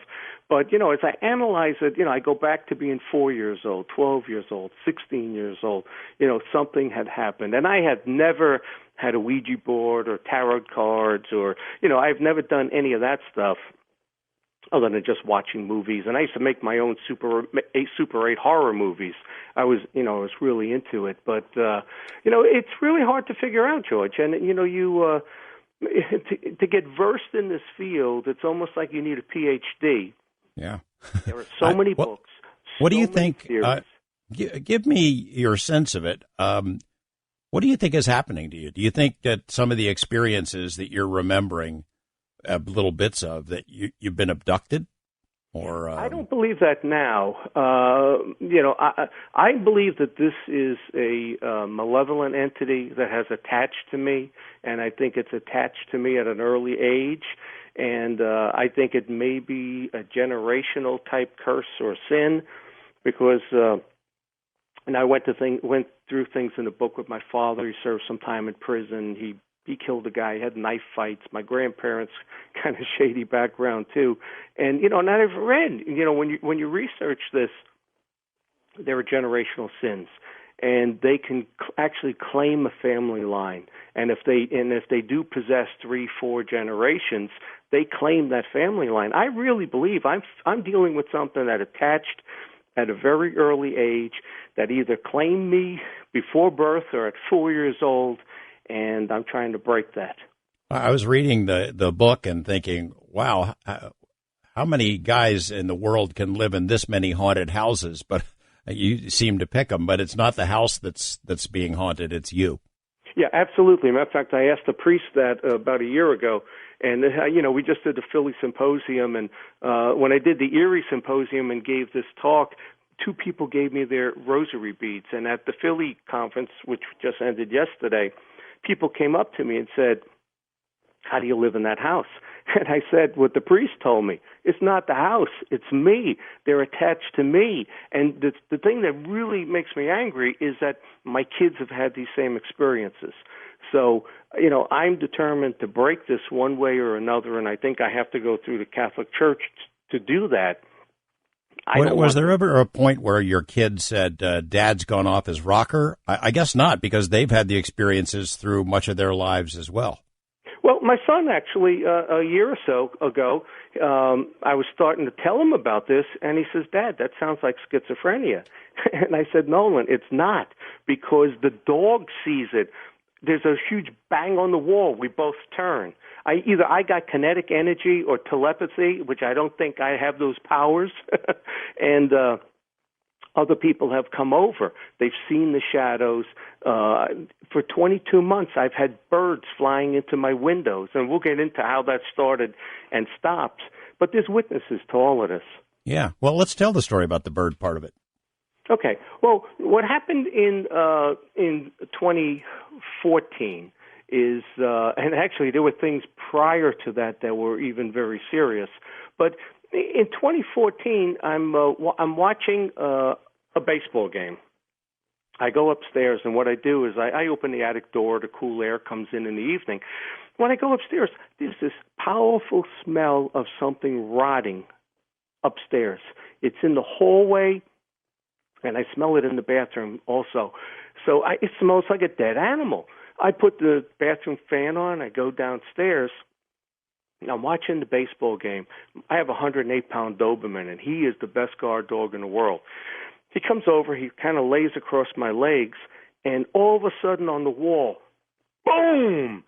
His head, my head, turns exactly at the same time. The picture on the wall flips up.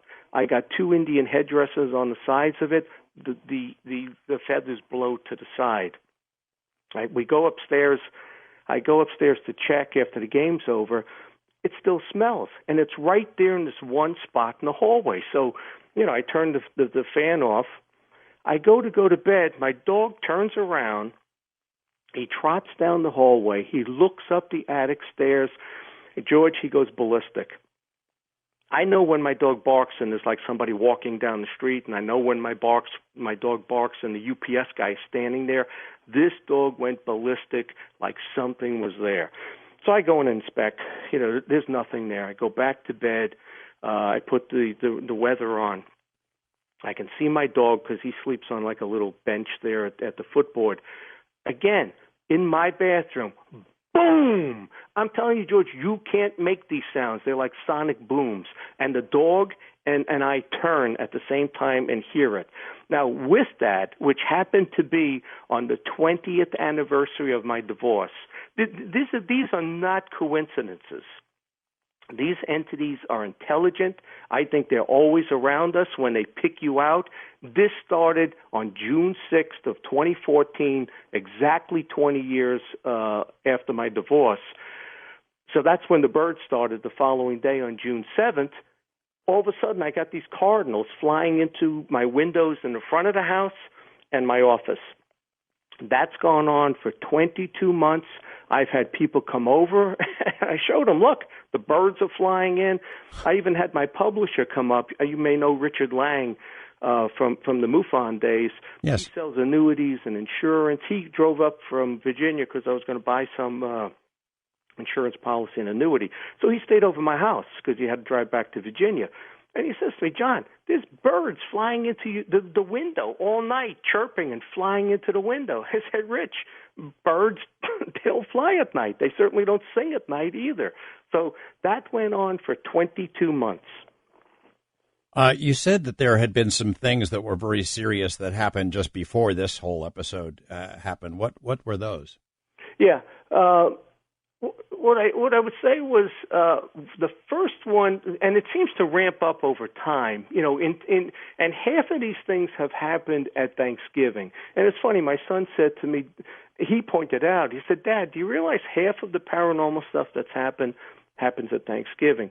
And that's not a coincidence, because in the divorce agreement, I got the kids for Thanksgiving, she got the kids for Christmas. And it seems to be when the three of us are together, these things happen.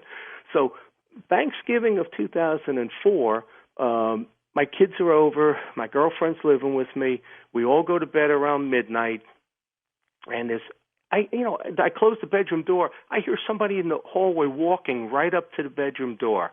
So, we fall asleep. My girlfriend goes to work the following morning. I get up, and on my mirror, and there's a picture of this in the book, there are two arm and handprints across the mirror like an X, crossing each other, 6 fingers on the hand, and what you see really is the bone of the forearm. So I measured it.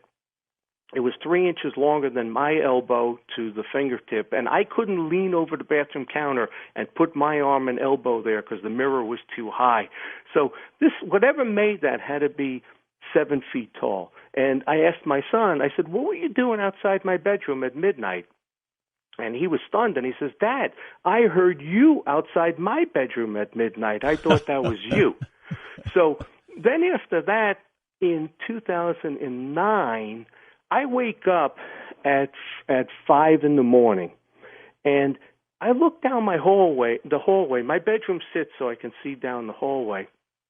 There's somebody standing there. And my attic light is on, so it's silhouetted. I have a finished attic. It's a regular, you walk up the stairs. The attic light's on. There's somebody standing there. It ain't human. The door frame's 6'8", so I'd say it's about 7 feet tall. It's very skinny, like has about a 12-inch waist, very long arms and legs. It kind of reminds you of Crooked Man. It wasn't Slender Man because it wasn't in like a suit or anything. It's standing there, and it has a square head. So that's why I'm saying, is that a helmet? Is this an alien that's there? And, I rub my eyes. I crawl to the foot of the bed. So it's got to be 20 seconds into this now. And I'm looking. He's standing there. And I say to myself, step over the footboard and charge down the hallway. As soon as I thought that, the next thought into my head was, don't do that. That's unsafe. Step off the side of the bed and put the light on. So, of course, that's what I did. And then I looked. There's nothing there, and the light's out in the attic. So that was 2009.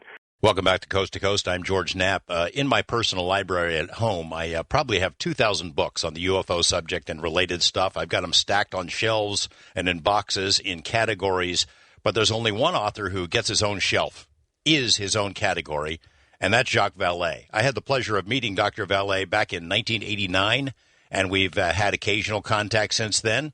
I've told you my opinion of his work, as I think it's the most important thoughts ever written on the subject. He has more than once changed the entire UFO paradigm, changed the direction of the research and the focus, or at least tried to. Once with a book called Passport to Magonia, which was the first to note the similarities between modern tales of UFOs and ETs and much older stories about fairies and goblins and lights and objects in the sky. And his newest book, co-written with Chris Aubeck, is a perfect companion, I think, to Magonia. Wonders in the Sky, it's called. It looks at unexplained aerial objects from antiquity up until the dawn of the Industrial Revolution. And why are these old cases of any interest to anyone? I'll let Jacques Vallée explain that for himself. Jacques, great to have you here. Good evening, George. Always a pleasure. I had the pleasure of finishing the book yesterday. It's a wonderful book, and I hope a lot of people check it out. How do you sell this idea to a publisher? You go in and say, hey, we're writing a book about UFOs, but we're only looking at cases that happened a long time ago and mostly in other countries pre-1900s. It's not easy. It's not easy. But I think they remember Passport to Magonia, and there are publishers now who are knowledgeable about the subject and were intrigued with the approach that we took. And of course, when you start reading this material, it's like discovering a treasure. So I think the people at Torture Penguin caught on and became as enthusiastic as we were. The argument could be made, and I'm sure it will be made by people who like to jump on this kind of stuff, that these cases are old. Some of them date back to like the 8th or 9th century. How do you give them any credence? There's no video. There's no photos. These were country bumpkins living in a non-technological age. Why should we even consider the cases? That's the first reaction. If you remember, that's also the reaction people had initially to Passport to Magonia, that this is vague folklore. And, it's not vague folklore because, remember, these are the cases who went through history, down through history, all the way to us. And they were, for them to have been recorded the way they were recorded, they had to be felt to be very important to that civilization. The consuls in Rome made a rule that every year there had to be a record given to them of any unexplained object in the sky. And the reason for this was that they, for astrological reasons, it was felt that any strange object in the sky could announce new wars or the fall of empires, the fall of an emperor, and the birth of an exceptional person, and so on. Most of those, of course, were meteors and comets, which are very interesting to astronomers, because we can now go back and trace back the Halley's Comet, for example, all the way to the Roman Empire. But many of those were unexplained.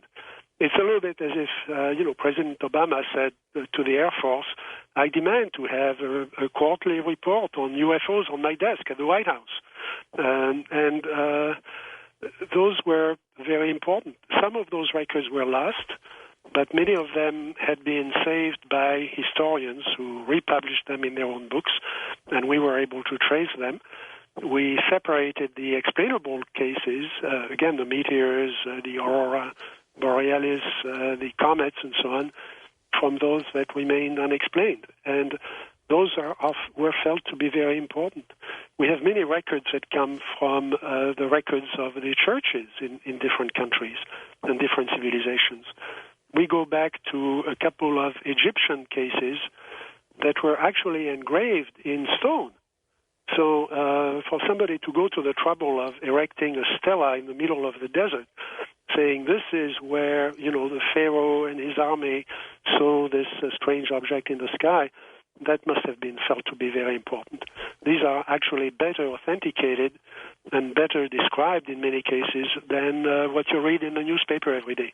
Plus, it's you have to consider what you're weeding out. You purposely stop in the 1890s at the onset of the Industrial Revolution, before there were balloons, before there were airplanes, so that there can be no mistaking any of these cases for something that humans are flying. It's also long before there was any kind of disinformation or Photoshop or anything of that sort.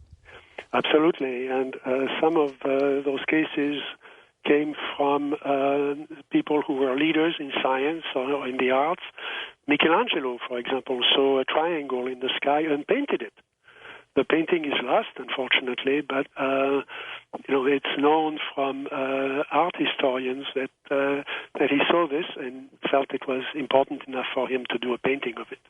You have some 500 or more cases. How'd you gather them all, and how do you sift through them and in selecting the ones that are most pertinent? Well, it's very simple. It takes 6 years, and it takes a network. Of course, this was only made possible by the Internet. I could not do that.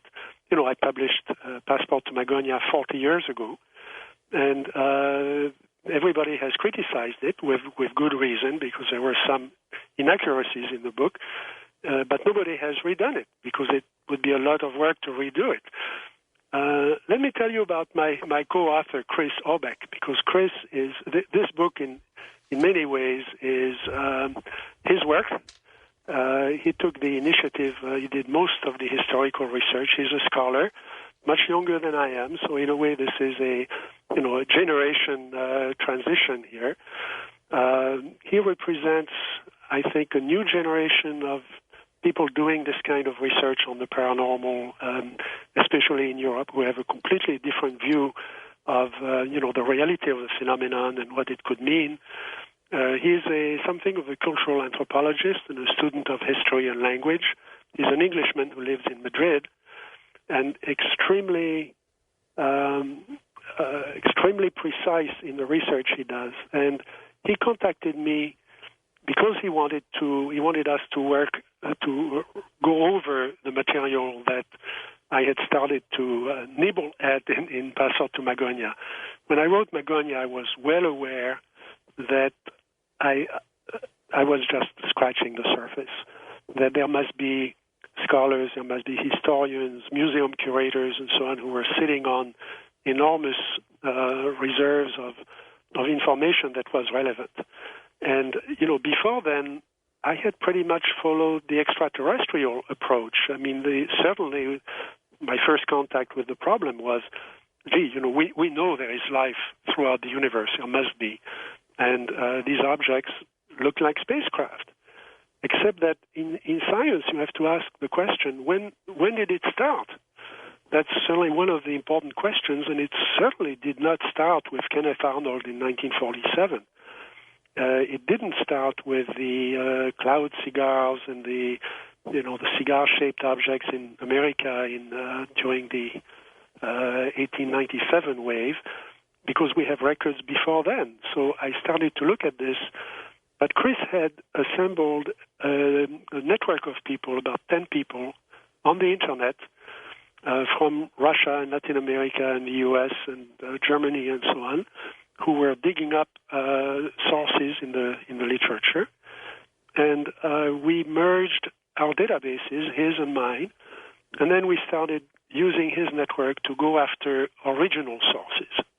And here you have to realize that in the literature there are some references to old cases, but they don't give you the original source. They say, 2 discs flew over London in 1800 and so on. Well, if you go back to the original source, it says there were 2 lights seen over London. It doesn't say anything about discs. So if you want an accurate picture, you have to go back in as many cases as you can to the original record, and that's what Chris and his team did. And then we started working and accumulating this. For every case, we stopped at 500 cases between Antiquité and 1879,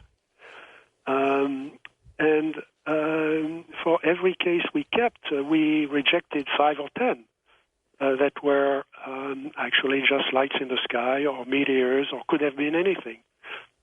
And so it was a labor of love.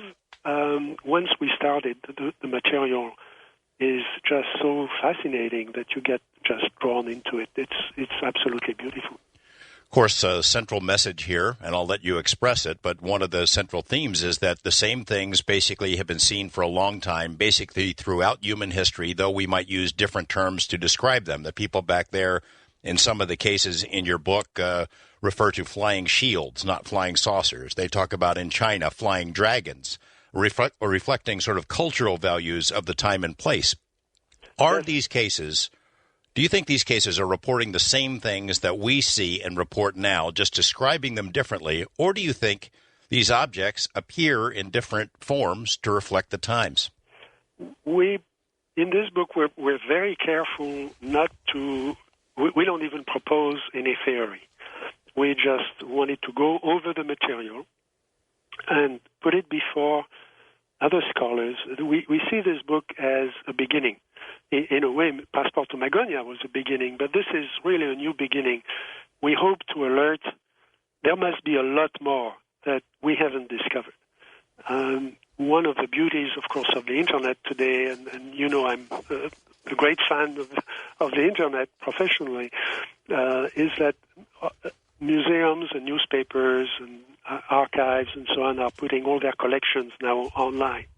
So it's a lot easier to search through that material than it was, even 10 years ago. So we've actually done the best we could at producing this, but there must be a lot more. There must be, in the attics of castles in Germany and Austria and France and Britain, there must be piles of records and manuscripts and correspondence that should be looked at. And so we're trying to alert librarians and scholars and historians to note that material and record it and bring it to our attention. Also, of course, we're much better at reading French and English or German than reading, ancient Chinese or ancient writing from Japan. So we need to enlist the energy and the scholarship of people, of researchers in Asia and in other places in the world. So that's what we hope the book will do. It will be a beginning. When we analyze the patterns in these 500 cases, the patterns that emerge are absolutely similar to patterns we extract from contemporary databases. And that's where we're tempted to say this is the same phenomenon, it's always been with us. You assert in the book that alien contact might be mankind's oldest story, that these incidents have always been with us in one form or another, and that they have changed the course of history in some cases. Can you give examples? Certainly, and it's not just me saying that. I'm just quoting scholars like Professor Culiano at the University of Chicago, who spoke of the travel to the stars as the oldest story of humanity. There was what I love particularly the stories from China, because the people who wrote those records, of course, were the scholars and the poets. Most of there's one from the 13th century, for example, June 3rd, 1277 in China. Strange event seen at dawn. And this was written by Liu Ying, who was a Chinese poet of the Yuan dynasty. And his book was called The Yuan Literature Collection, Event Seen at Dawn. I rise at dawn, and through the window I see a very bright star that crosses the Milky Way. Now I see 3 luminous objects appear in the southern sky, of which 2 fly away and disappear suddenly from my sight. The one which remains possesses 5 unequal lights beneath it. You're beginning to see that this is not an ordinary light in the sky. And above its upper part, I see something in the form of a dome. The unknown object begins to move in zigzag, like a dead leaf. Well, if you remember, we have lots of stories. One of the characteristic motions of modern UFOs is a dead leaf motion. It continues. At the same time, some fiery thing falls from the sky. A short time afterwards, the sun rises, but its brightness is dulled by the luminous object that moves quickly in a northerly direction. So by now, it must have been in the sky for a fairly long time. So this is not just a passing thing in the sky. In the western sky, a green cloud is suddenly disturbed by another unknown object, oval in shape, flat, that descends quickly. This object is more than 3 meters long and is surrounded by flames. It rises again shortly after its descent. In view of this splendid and amazing spectacle, I rush to the village to alert the inhabitants.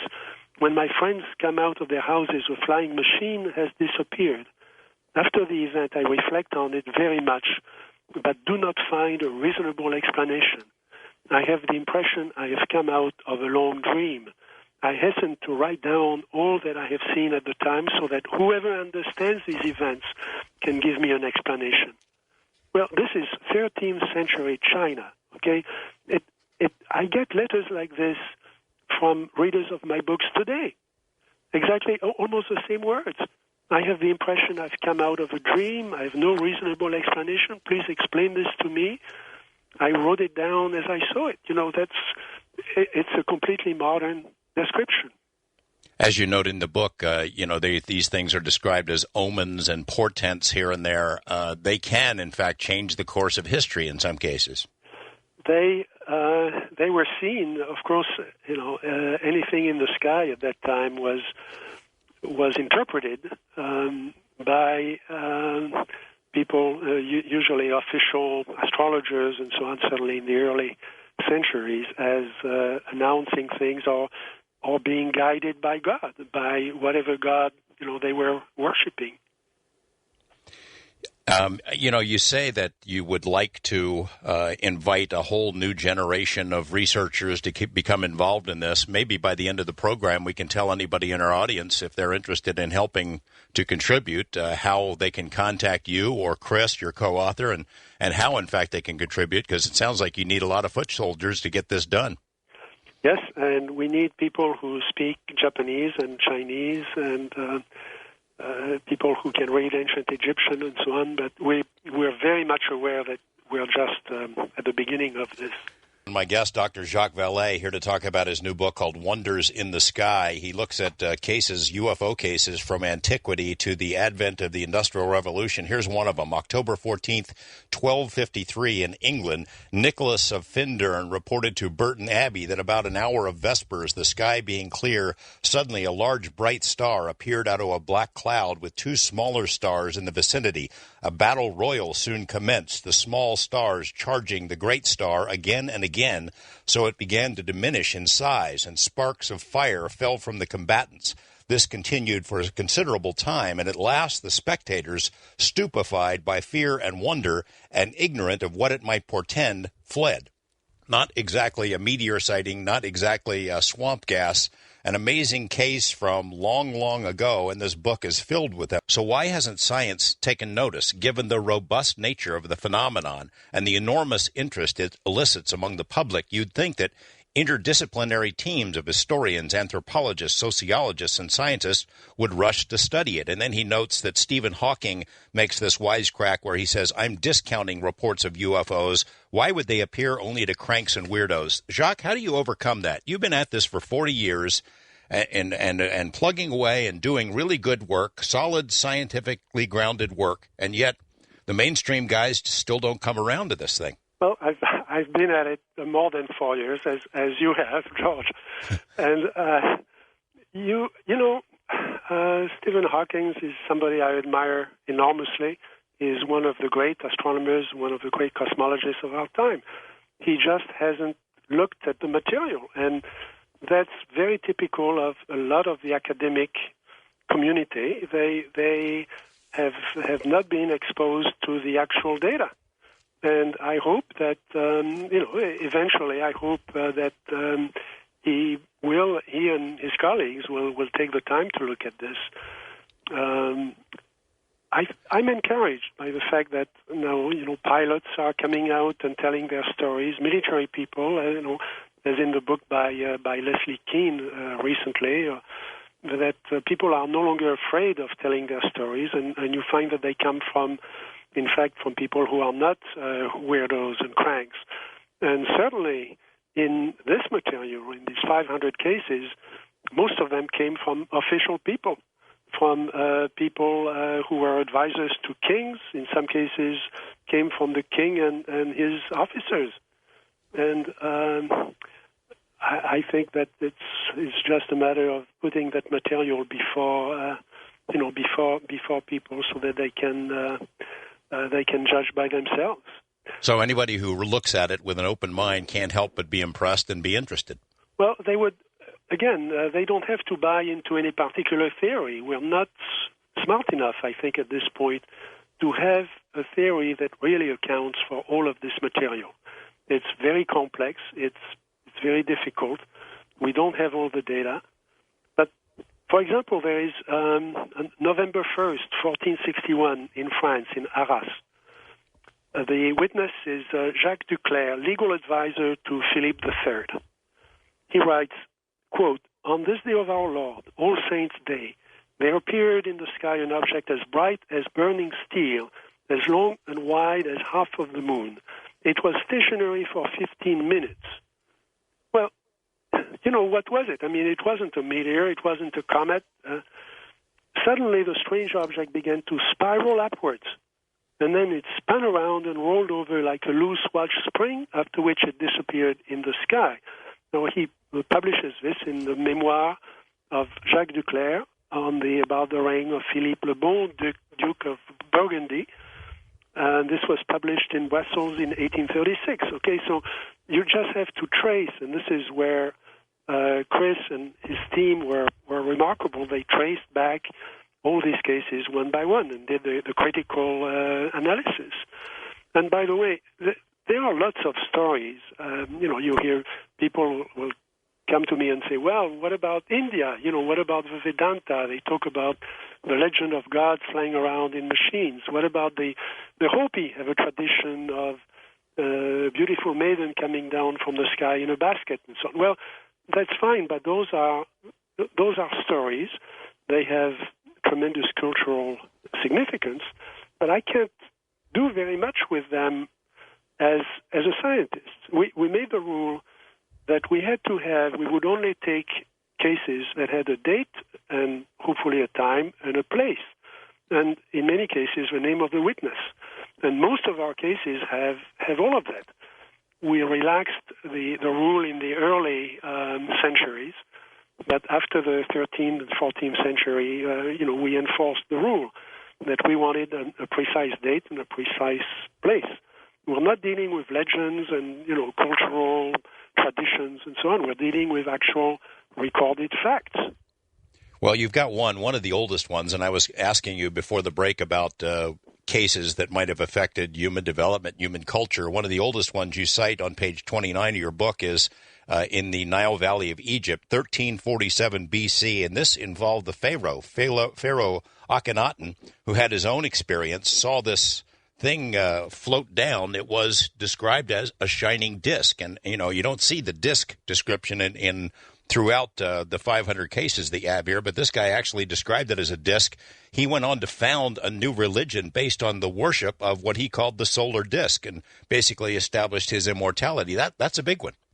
Yes, he founded a new civilization and a new religion, and this is actually recorded again in a stela. And again, in those days, of course, there was no paper, and important events like that were actually engraved in stone, and that's how they have come to us.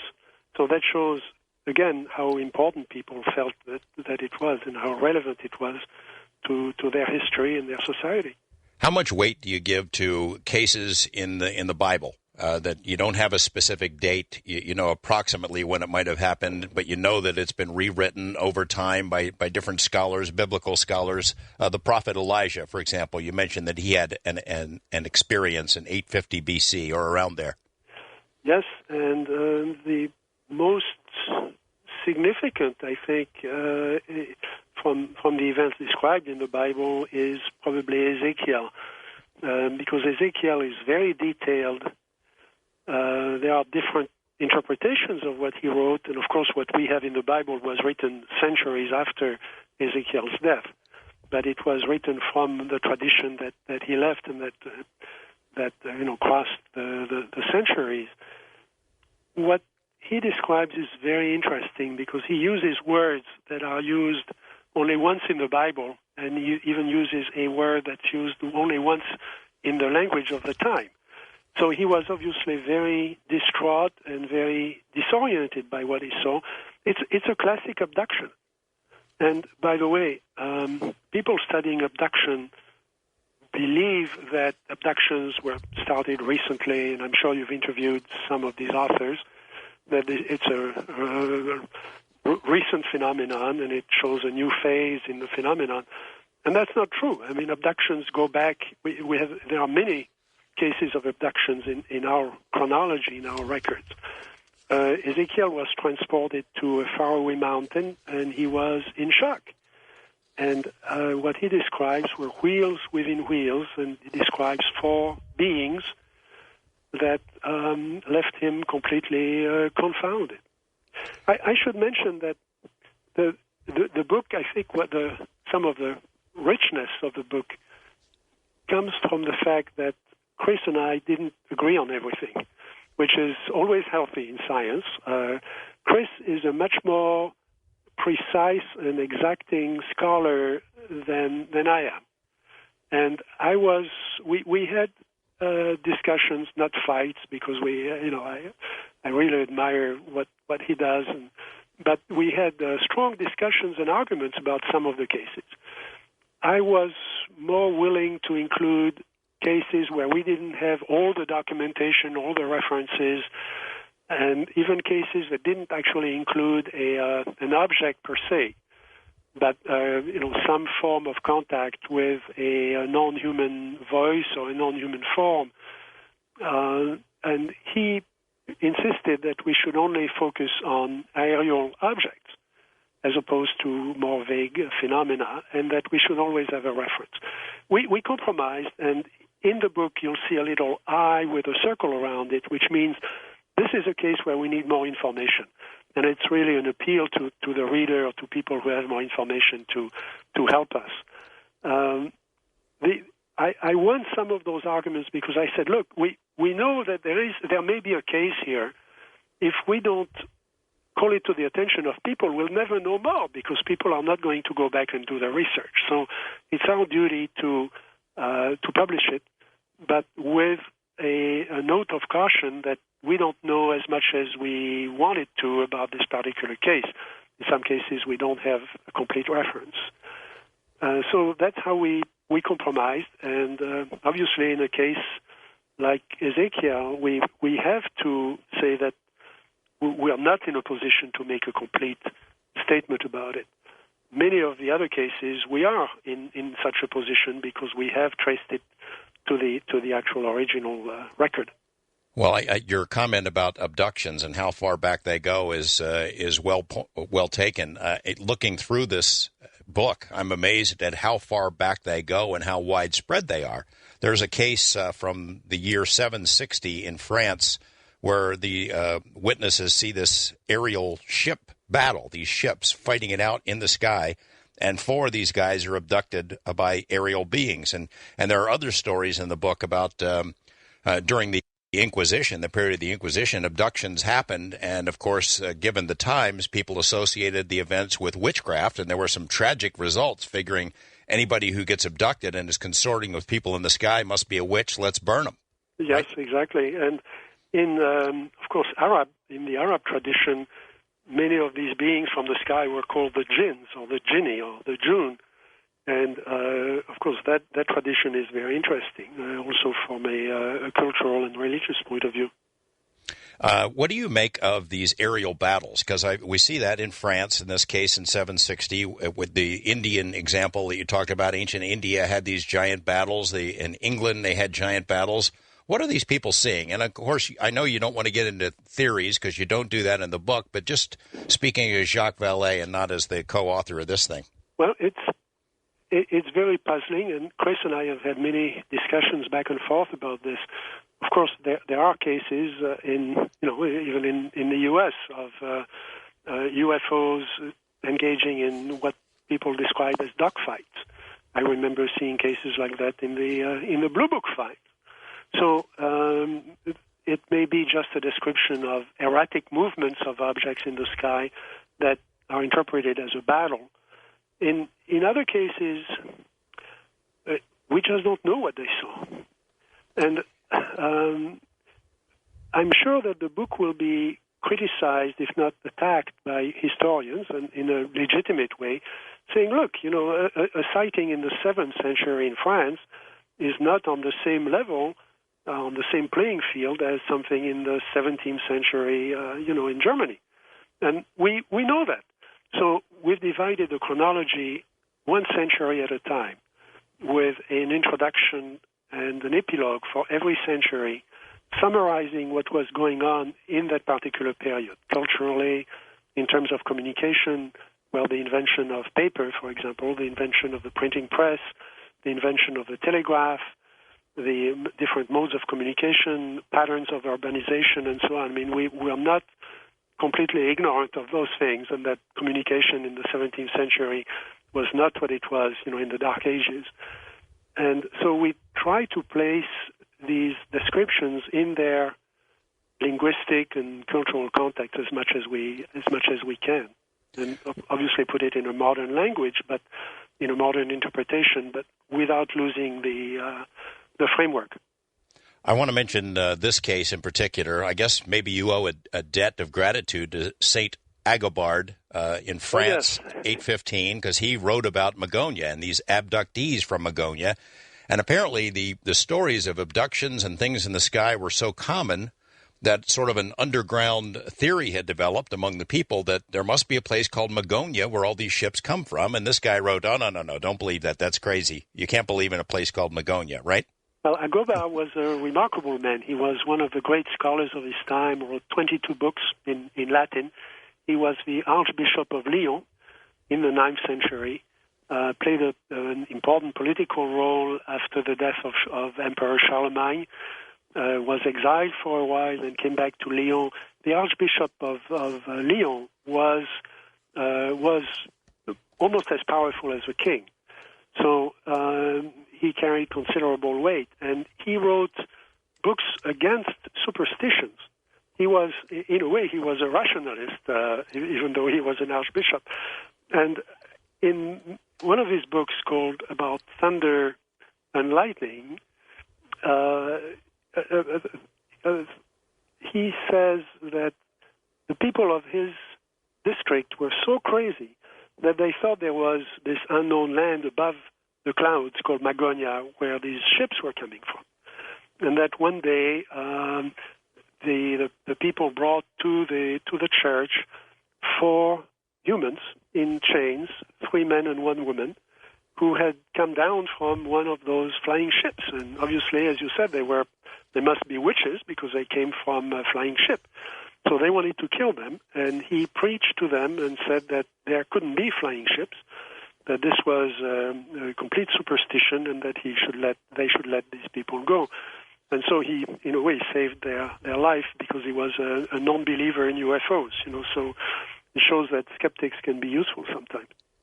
A lot of these things that appear in the sky, they do take on religious overtones. People think of them as a religious sighting. There are instances mentioned in your book, including one from Italy in the year 1001, where somebody sees these strange lights and then a luminous lady. They figure it's got to be Virgin Mary. That pops up a lot, where things are seen in the sky and they are given religious import, whether or not it fits or not. Well, one of the secret pleasures, sinful pleasures of working with this material is to look at how people explained it, because there was always some wise guy in the crowd who had an explanation. Usually they would go to, a great scholar or a religious leader, and he would say, well, this thing represents, the Pope, and this other thing represents our bad king, and it shows that, religion will triumph, or it shows that England will be defeated, or it shows that people should pray and renounce their sins. They had all these explanations, just like, the Air Force today, explaining it as, it must be the planet Venus, even though it was seen in the north, or it must be some comet, even though it crossed the sky in 10 minutes, So it's one of the secret pleasures.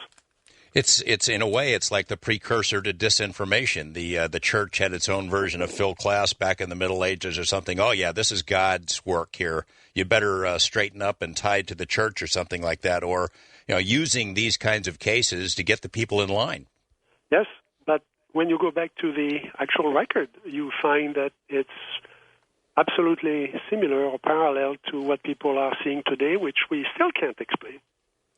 Well, that's what I wonder, and I know you maybe don't want to get into that in a discussion with the book itself, but the idea that maybe we are seeing the same things, but they were seeing the same sort of things, but the appearances took it on a different form. And I know that's entirely speculative in our part, that maybe whatever this is, this entity, this intelligence, it appears to us in different form. Whether you call them wheels or orbs or discs or flying dragons, there are 500 or more cases in this new book, Wonders in the Sky by Jacques Vallée. And it's amazing as you read these cases how often these things seem to appear to what we would call great people, a pharaoh, the Chinese emperor, Alexander the Great, Michelangelo, and even to Jacques Vallée himself.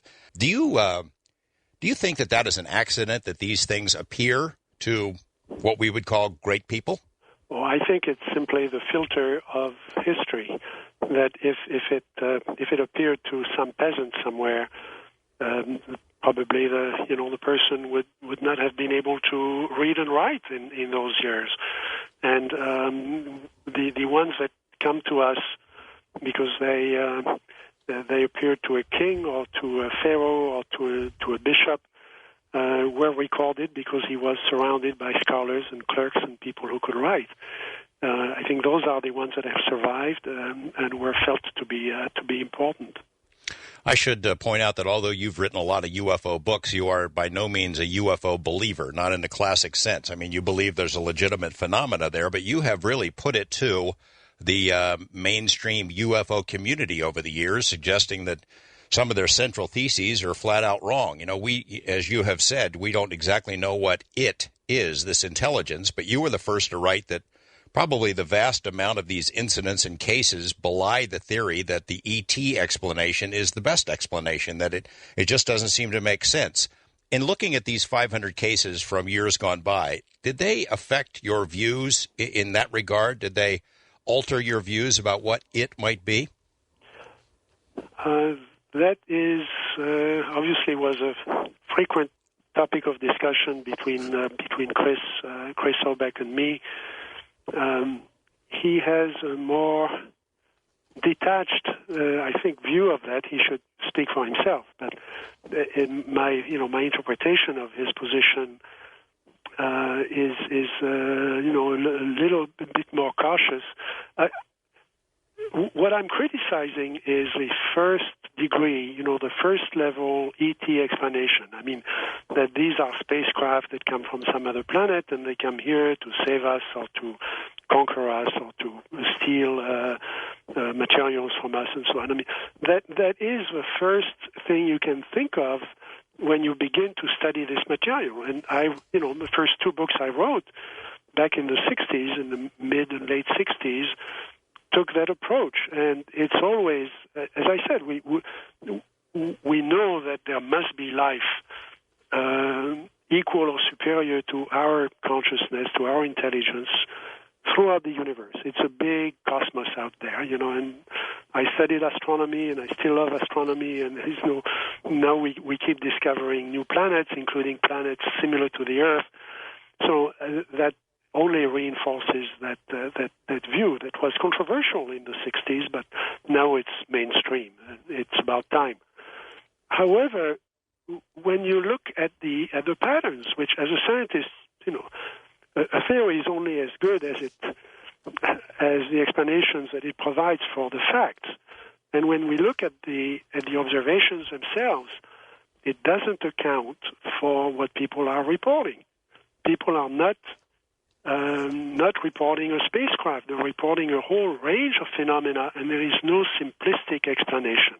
And if anything, doing this work in the last 6 years on the ancient sightings has sort of nailed that for me, that there is no simple explanation. It's not, chariots of the gods. It's not something like that, as seductive as it could be. However, that doesn't mean that they are not from outer space, or that form of consciousness doesn't have a link beyond the Earth. I mean, if they can do, in the hypothetical they, in quotes, they can do what the witnesses describe. That could be from anywhere, anytime. They have obviously mastered gravity. They have mastered time beyond what our science can account for today. Now, I'm a strong believer in science. I think science eventually will understand all this. I could be wrong, but it's not a simple spacecraft where you can just go there and kick the tires.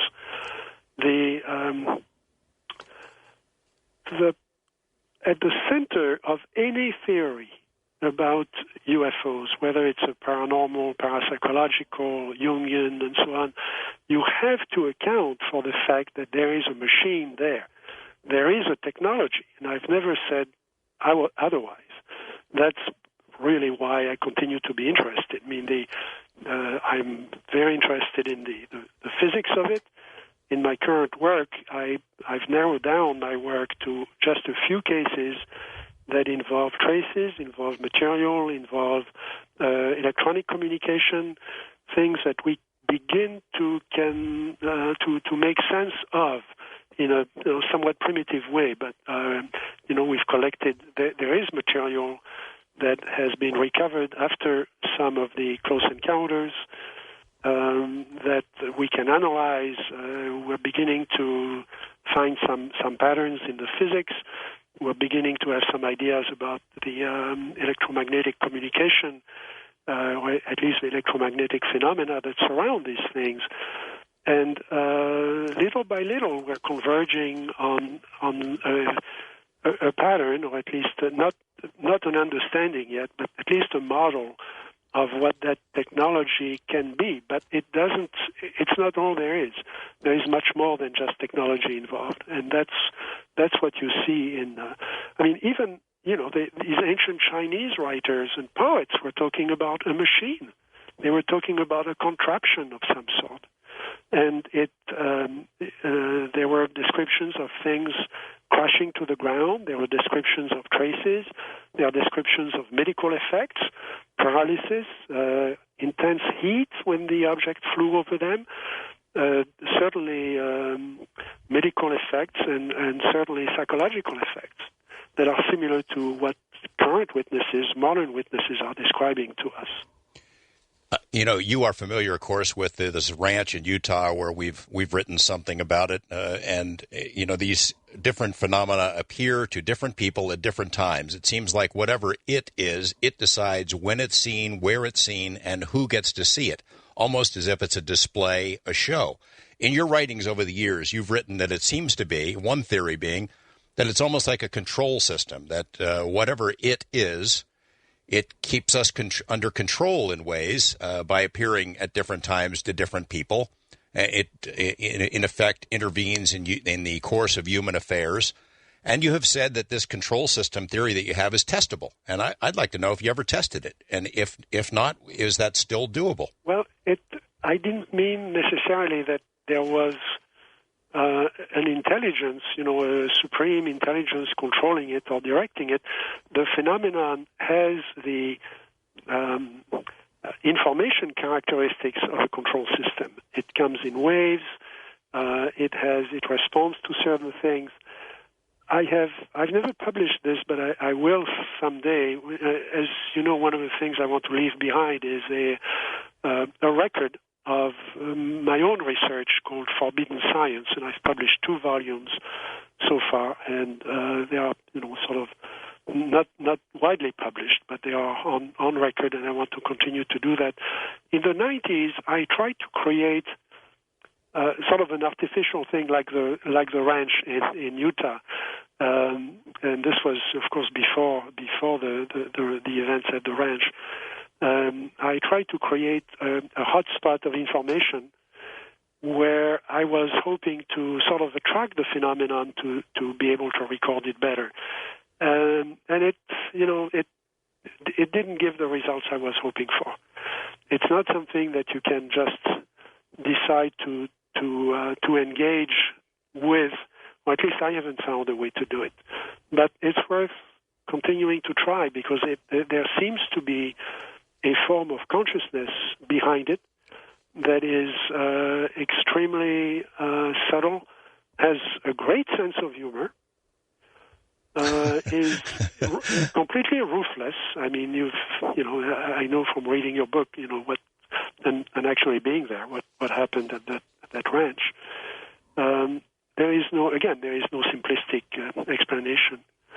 And not just at the ranch, in general, across the world. I mean, this thing is it toys with people. It messes with their minds, and you always have to wonder what the heck kind of agenda is going on here, if there is even an agenda at all.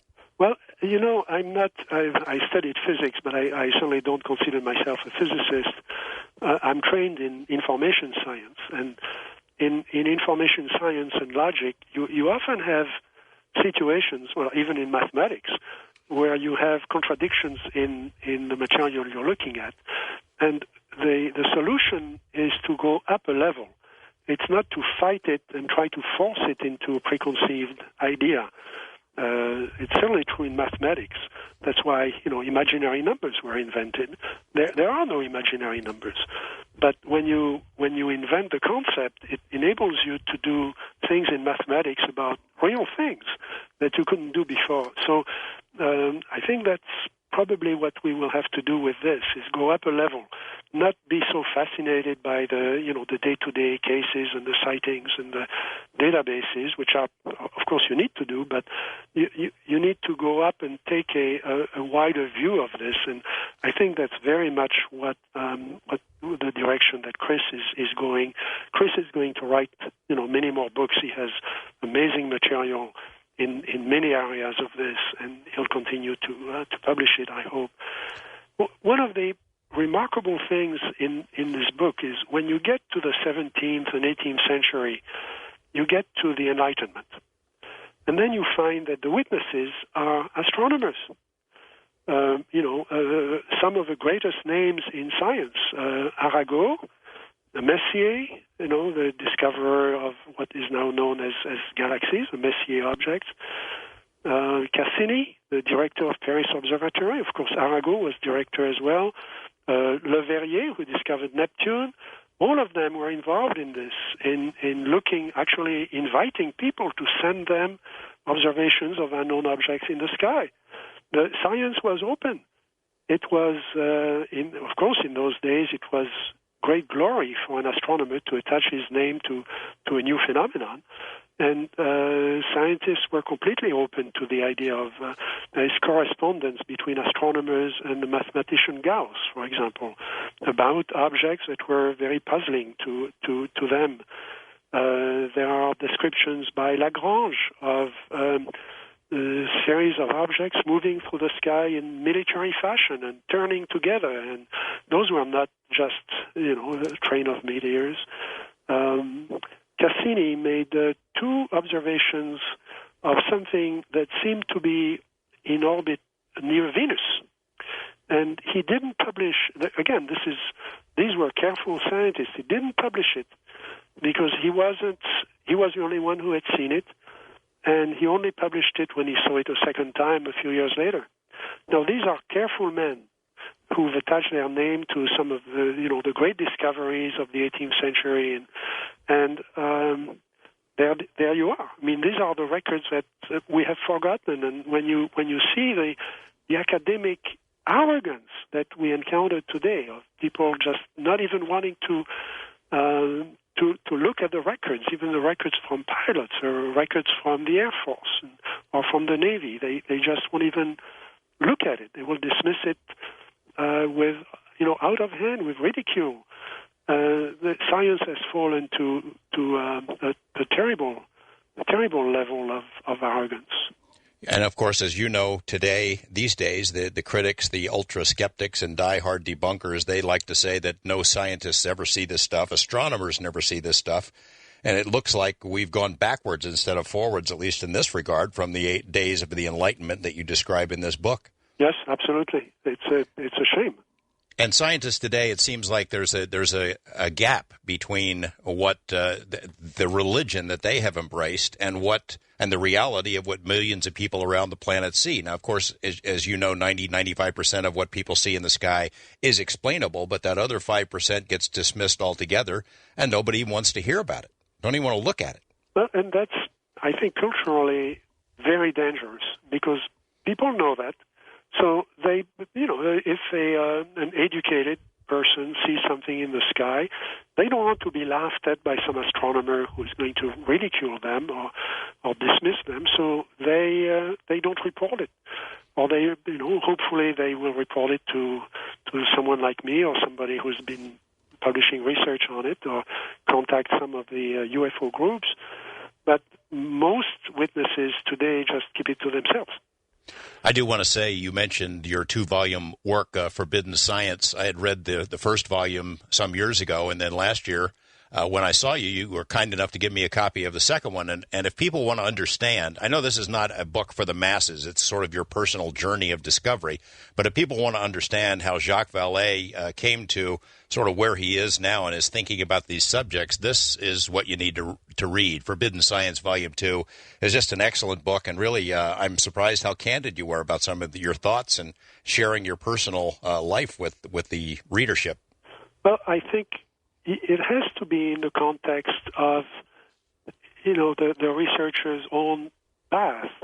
In a way, this is also, a spiritual journey for me, and I feel, honored to be able to work on this with a small cadre of people, of scientists, and of researchers, of investigators like you, and try to make sense out of it. It's the greatest mystery that has been presented to us. And again, at the center, there is, I don't disagree with Leslie Kean or with Richard Dolan. I mean, he was kind enough to ask me to write a foreword to his first book. I don't disagree with their position that there is a technology there. The question, I think what I'm trying to contribute is the sense that there is no simplistic explanation. We shouldn't just jump to conclusions about this. You get, you are a skeptic in many regards, and in this book, Wonders in the Sky, you take on a little bit Eric von Daniken, Zecharia Sitchin. I mean, I would imagine at some point, as you're looking at 500 cases from antiquity on up, that you had to cross paths with some of the same cases and incidents and evidence that these guys have interpreted in their own way, right? Yes, I also crossed paths with Alexander Kazantsev in Russia, who was one of the originators of all of that. There we get to an area where I'm not really competent to speak, cultural anthropology and so on, and the history of religion. Chris and I, the book is in 3 parts, and what we've been talking about is the chronology itself, which is the first part, the largest one. But the second part looks at the cases that we've rejected, which includes a lot of cases that are in the UFO literature and, have to do with chariots of the gods and all those interpretations, many of which we dismiss because, again, it's a simplistic explanation. Of course, the gods can do anything if they could. They could come down here, but again, what the material we have doesn't reflect that kind of thing. It doesn't fit that theory, and a theory is only as good as what it explains. And at some point, you have to take a skeptical, not a cynical, but a skeptical view of it, and really dig into the material and ask. Try to explain it fully. Skeptical is a good word. It's just been hijacked in our time, Jacques. We're going to take a break. We'll come back with more of our fascinating interview with Jacques Vallée, author of the new book Wonders in the Sky, right after this on Coast to Coast AM. And here on Coast to Coast, we're tangled up with a tangled web of ufology.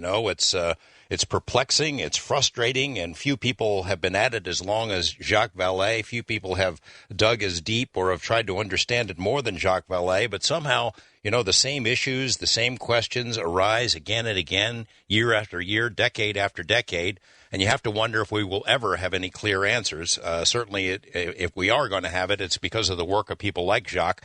Jacques Vallée, we've covered some of the highlights of your, I guess it's close to 60 years, 50 years that you've been chasing the UFO mystery and trying to figure it out.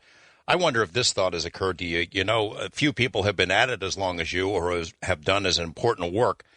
Whether or not it will be ultimately frustrating for you if you don't have the answers during your time here. If you can't resolve the mystery in your mind, that's got to drive you crazy. No. Science is never finished.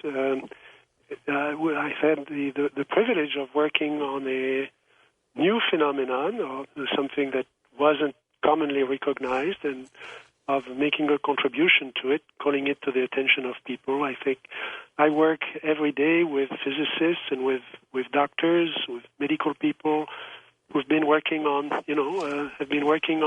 cancer for 60 years, and we still can't cure cancer. We're making progress, and there are new theories and new hopes. The same thing in physics. We still can't reconcile relativity with quantum mechanics, especially with respect to gravitation. And that, you have to realize that these are difficult problems, and they take time, and we just, you're a worker like any other worker. You're never finished, and hopefully you make your contribution. You bring a little, I've seen during my career, I also had the privilege of working with some of the pioneers of the Internet, with people like Paul Barron, who invented packet switching, people like Doug Engelbart, who did the first, arguably the first social network at Stanford Research Institute, where I was in the 70s, and I've told those stories. It's not finished. We still don't know what the ultimate, we're just at the beginning of the Internet and the web. We don't know what form it's going to take, in 20 years. But the pleasure is having brought a few stones to the edifice. We're building something here. There is also, it's also a lot of fun. I think Chris and I were carried forward by, and the whole team, by just these extraordinary discoveries that we were making, including things that turned out to have been invented completely by some spurious author, where we could finally prove that the thing never happened. Things that turned out to be comets that had been quoted in the UFO literature for a long time. It ties to history, it ties to genealogy, it ties to a lot of extraordinary things. So, for example, in the first congressional hearings on UFOs took place on December 15, 1813. Some ufologists keep calling for congressional hearings. Well, they happened in 1813. There were lights seen over the shore of Connecticut, and of course there was a war going on between the United States and England, and the colonies in England at those days. And the question was, what were those lights? Was it created by traitors signaling to the English fleet? And there were very intense hearings and arguments in Congress about these unknown lights in the sky. And I think Decatur was involved in those discussions and so on. So you learn a lot about history and a lot about culture as you go through this. And amazingly enough, Congress did not resolve the mystery of the unexplained lights back then or in the 60s. Exactly. Or now. They don't seem to be doing a very good job of explaining it. You have also jumped in head first, and on one level, I guess I should not be surprised, given your inquisitive nature, into another sort of cutting-edge phenomena, and that's remote viewing. We read a couple of years ago that you had done some training yourself, and I wonder I don't know how much you are willing to talk about that, but whether or not it has contributed to your understanding of the UFO phenomena.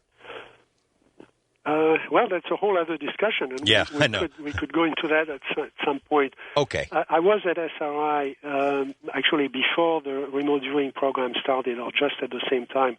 I was just in one of the computer departments working with Dr. Engelbart, who had invented the mouse. He had already invented all of that, so I can take no credit for it, but we worked together on the early days of the ARPANET. SRI had machine number 2 on the ARPANET. I don't need to tell you how many millions of machines there are today on the Internet. And so those were exciting days, and the remote viewing project was just a few offices away.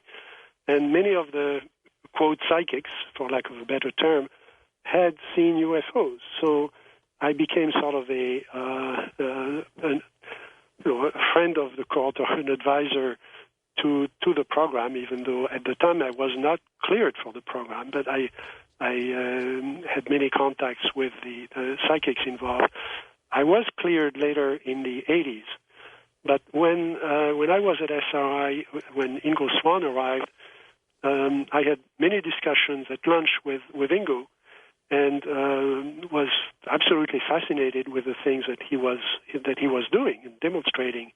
And we talked about, I talked to him in terms of information patterns, because I deal with information. And in what it seemed to me that what he was doing was addressing information, except it was information that wasn't there, that was on the other side of the world, and transferring his consciousness in some mysterious way to those places. So I took him through a quick briefing or a course in information addressing from a computer point of view, and that's how the idea of coordinate remote viewing started. I didn't talk about it for a long time because when I was cleared for Grill Flame in the 80s, of course this was a secret project, and I think I'm the only one who hasn't written a book about it. And by now, all of that, or practically all of it, has been declassified. So Ingo asked me to give a talk in Las Vegas a couple of years ago about those days, about the early days of the program, and I did. I think it's all over the Internet now. So I have no problem talking about it. Did you ever use remote viewing, and as so many remote viewers have done, encounter some kind of intelligence or see a UFO while you're in that state? I have not. I have experienced, I was trained by Ingo. I'm not a very good remote viewer, but I'm good enough to understand what it is and what you feel and what it does.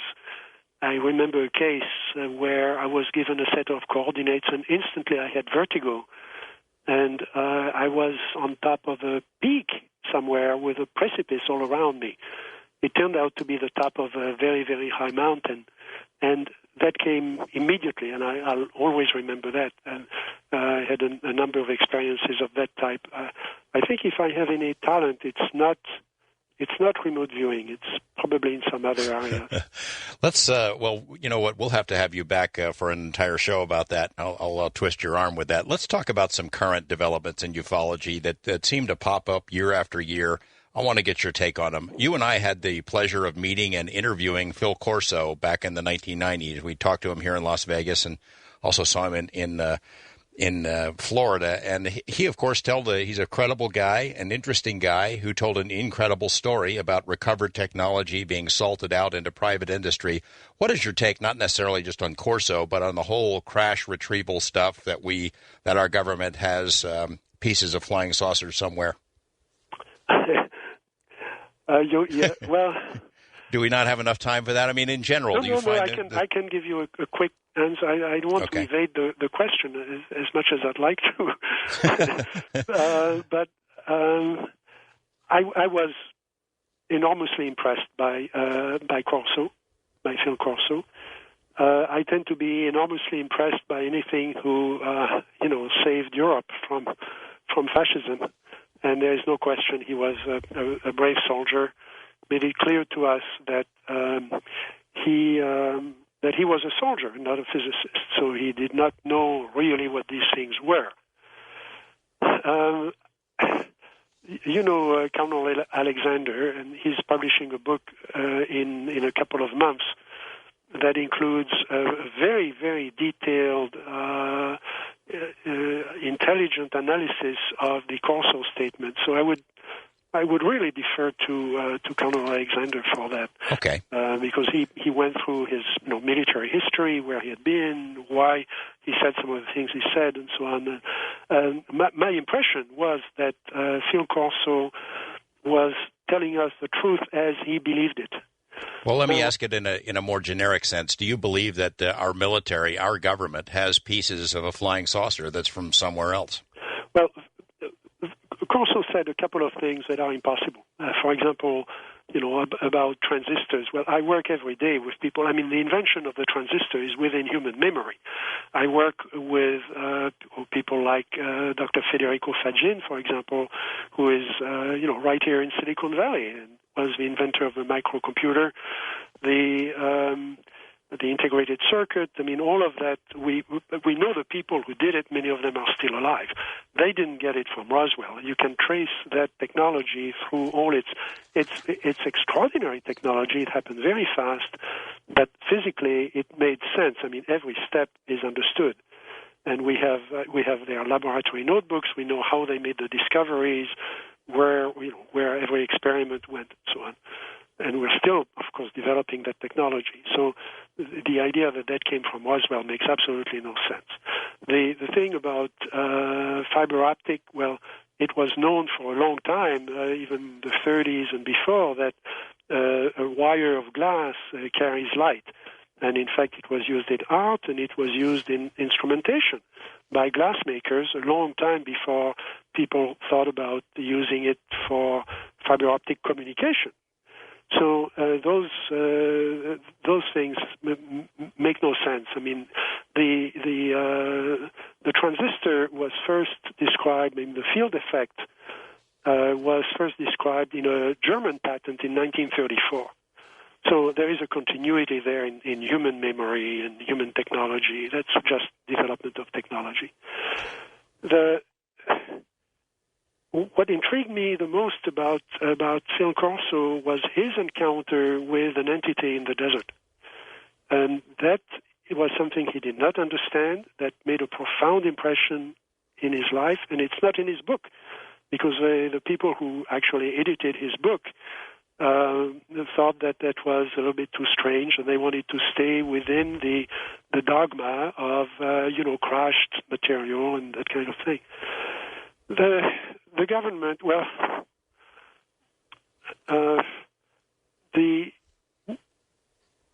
I don't know how, and there are people who do a good job of filing FOIA requests and digging into what the government must have known and so on, and about Roswell and other things. And I wish them well, and I'm glad that they have the tenacity. The courage and to do this. That's not something where I can contribute very much. I like to talk to, but this is a phenomenon that's all around us. You can talk to farmers who've seen the thing close by on their field, and I can go talk to them, and that's what I like doing. And many of them want to be anonymous because they don't want to talk to the media, they don't want to talk to the Air Force, they don't want the government involved, but they'll talk to people like me and to researchers. And so we have access to the phenomenon, even to pieces of metal that are found after some of these, and we can analyze them and so on. So I like this quiet Silicon Valley approach where you just do that work in stealth mode with your own resources. And I don't have the resources to do what should be done, which would be a larger scale study. So I concentrate on the things that I can do, which is looking at technology. Now, the government must have tons of records.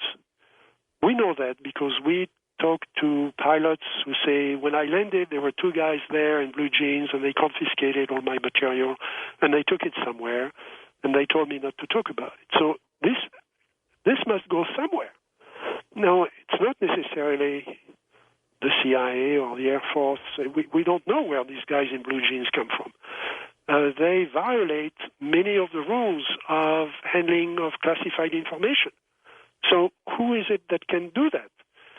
I don't have the answer to that. I'm not so sure that it's a government agency, although we know, of course, that government agencies have accumulated stuff simply because they have sensors everywhere that are triggered by the phenomenon. So, of course, those people have classified clearances, and they can't talk to the guy in the next cubicle. So that's not the kind of research I can do.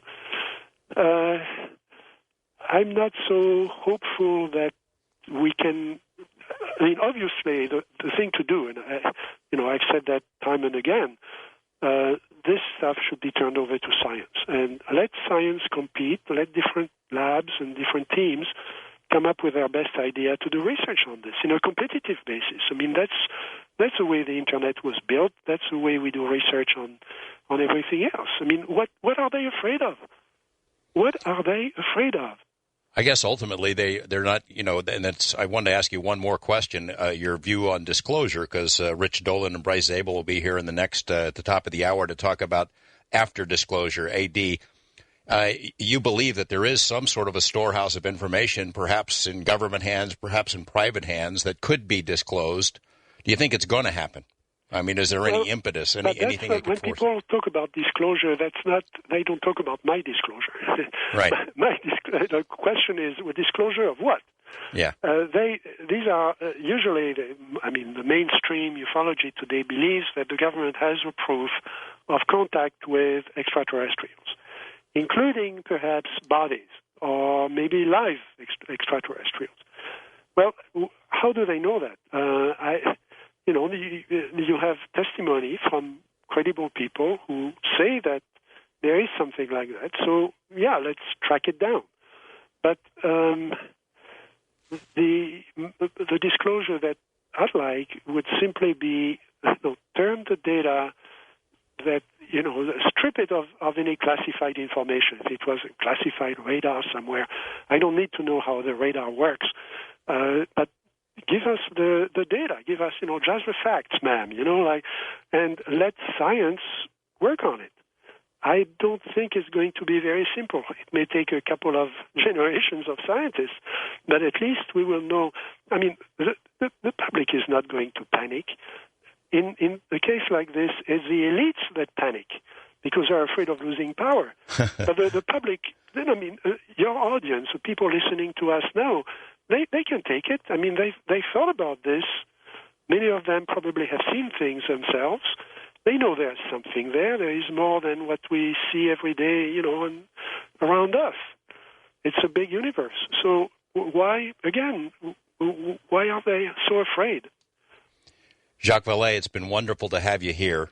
I sure hope that you will grace us with your presence again sometime, and wish you the best of luck. I encourage people to buy this book, Wonders in the Sky, and congratulate you and Chris Aubeck on writing it, because it's a fascinating procedure, and I hope this hasn't been too painful, and you'll come back and see us sometime. It's a pleasure, and please give my warm regards to Richard. I will. I will do that. Thank you very much, Jacques. Thanks, Appreciate it. The last time Phil Imbrogno was here, it was to discuss his book, Files from the Edge, a paranormal investigator's explorations into high strangeness. And if we thought his research back then was strange, well, he's taken it up a notch. Philip, you've been holding out on us here. Well, I guess I've been holding out on myself, too. I don't know. All of his stuff sort of just came out, for years I haven't published a book, and all of a sudden now they're all coming out. Maybe I'm just trying to get them out there before 2012. Who knows? But Ultra-Terrestrial Contacts is my latest book. It just came out in December. What struck me the most, though, is the personal part of it, that you've had experiences that I think you've never talked about, at least I'm not aware of them, personal experiences, not only with case studies and incidents, sightings and things of that sort, but MIB-type, Men in Black-type encounters, hassles from the government that I had never heard before. Yeah, well, you have a tendency to want to keep that quiet. I used to work with, Dr. J. Allen Hynek, and he used to tell me, you have to research it from a distance. Don't become part of it. And he had experiences also, of course. He stayed very conservative that he never talked about, except, with some very few private people. The point is that if you've been involved with this stuff for so long, and it's real, sooner or later it's going to cross your life. You're going to be involved in it some way. You're going to experience something. And I think that's true right across the board. You start off in the book talking about how, like most UFO researchers, at least old school guys, people like Hynek and other colleagues of yours, that you shied away from getting into discussions about beings and abductees and encounters with aliens, probably because it just sounded kind of wacky, and you stuck to just looking at flying saucers, sighting reports, things of that sort. Oh, yeah. Back in the early days, back in the 70s, going into the early 80s, you hear about those reports back then, and the thing is that people were seeing something. I mean, back in the 70s, I've investigated a lot of cases of people just seeing vague lights in the sky and people having, some close encounters, some good stuff.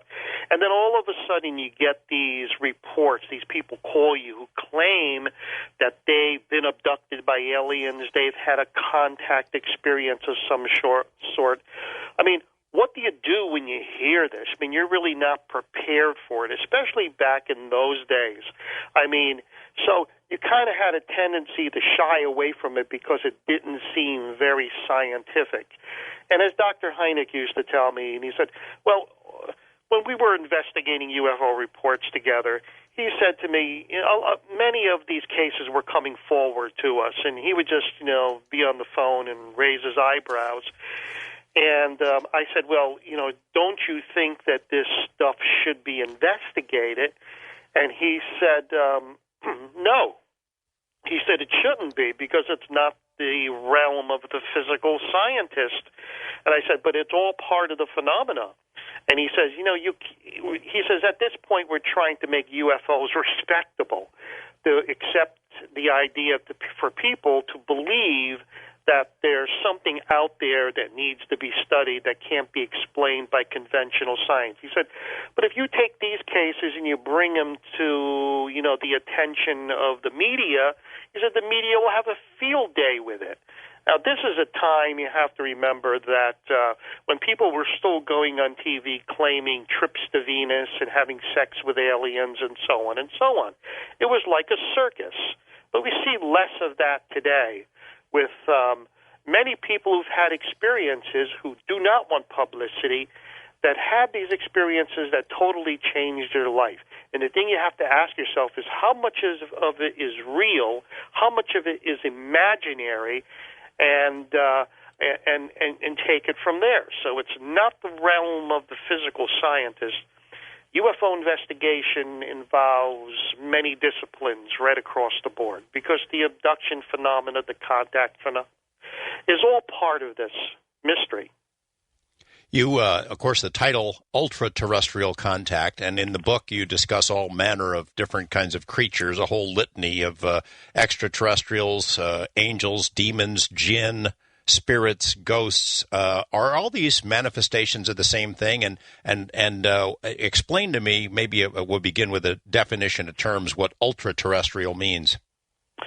Well, ultra-terrestrial refers to something other than extraterrestrials. If we talk about extraterrestrials, I mean, that's a broad term also. But it usually means, for most people who are involved with UFO research or exobiology or something, creatures, aliens from another planet, from another technology, physical beings, and so on and so on. Now, ultra-terrestrials is a very broad word, and it refers to anything outside of really our physical reality. So we're dealing with probably contacts, that are something more exotic than aliens and spaceships from another world. But what is it? What is that? Is it somebody that's been here for a long time, longer than us, that can see us and we can't see them? Well, I believe so. I believe that, the universe is indeed multidimensional, and that there are parallel realities in which other beings exist, and that these beings have interacted with the human race from time to time. And one of the things that puzzled me during my research is that I found out that many of these contact experiences are different.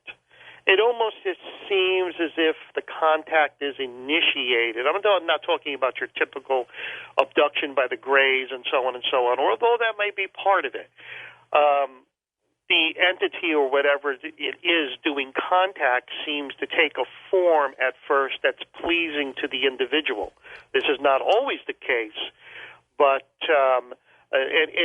and it's puzzling to talk to many different people and get different descriptions. But if you consider that perhaps there is something out there that may want to hide itself, and it may manifest in many different forms in order to keep its true identity secret, and this may be the case. So when you look at the contact situation, and with each individual case, and compare a number of cases together, it really doesn't make sense. It just looks like there's some type of psychoses of the 21st century. But if you take the broad spectrum of cases, a large number of cases, and put them together, I mean, they're almost all very similar. And contact experiences, by the way, are interpreted mostly by the individual experiencing them. The contacting entity gives very little information, and the person interprets the visitation or the contact according to, number one, their education, their religious beliefs, their cultural beliefs, their upbringing, the way they were brought up, and their general philosophy on life. And most people will try to do this to try to deal with these cases. They have these experiences, and they try to deal with them personally for themselves so that they can better understand it. So human beings like to put everything in nice little categories and so they can understand things better. So this is what's going on, and my research has taken me into that area. Well, you've sort of put things into a category. You're calling them ultra-terrestrial. It's a lot of different phenomena. I just went down the laundry list. Are they, in fact, in your mind, the same thing? Are they just showing themselves in different different forms? I believe that's the case with a certain percentage of the cases. And, of course, I don't have all the answers, and I don't think anybody really does. But the UFO contactee situation may be, in fact, ultra-terrestrial contacts, which I believe are dimensional beings in nature. There may be extraterrestrials in there.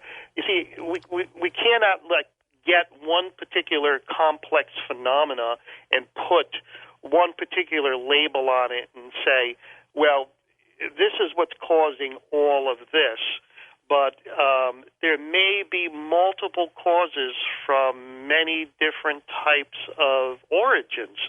And I think many investigators into the paranormal have a tendency to lock into one particular idea and say, this is it, folks. There's nothing else. I don't really believe that. And the word ultra-terrestrial really involves a wide variety of entities, I believe, or experiences in the contact phenomena. And like as Jacques Vallée has written, that this has always been with us in different guises. Absolutely. We're talking about, John Keel, we're talking about Vallée, we're talking about even Hynek in his later years decided that, alien spaceships cannot explain the entire UFO experience, as he called it. But, in my work, I'm trying to combine the idea of string theory and quantum physics into the idea of the paranormal.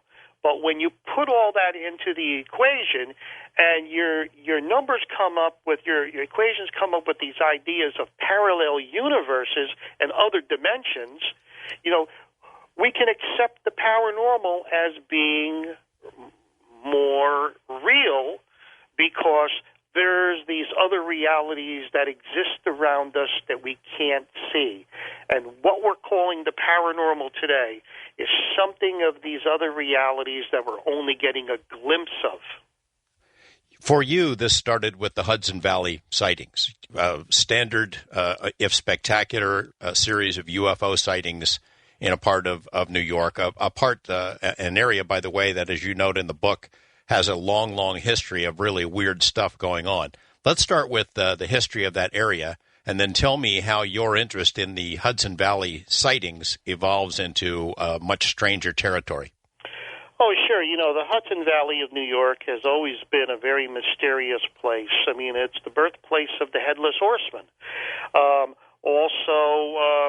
We're talking about most of New England has always been very strange.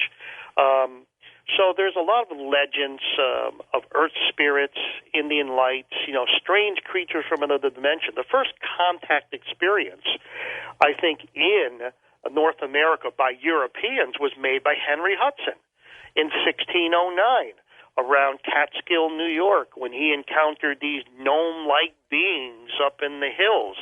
Now, Washington Irving heard this story, and it inspired him to write Rip Van Winkle.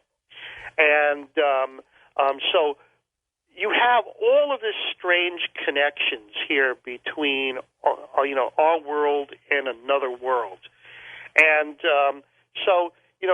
when the UFO sightings broke out in the Hudson Valley in 1983, I was totally unprepared to deal with something like that. And usually, you have one or two witnesses and they saw strange lights in the sky. What did they see? Oh, my gosh, who knows? Then all of a sudden, it's not just a few witnesses. We're talking about thousands of witnesses. And the number is very conservative when I say thousands who saw this enormous object passing over the major highways so low with no sound, stopping traffic.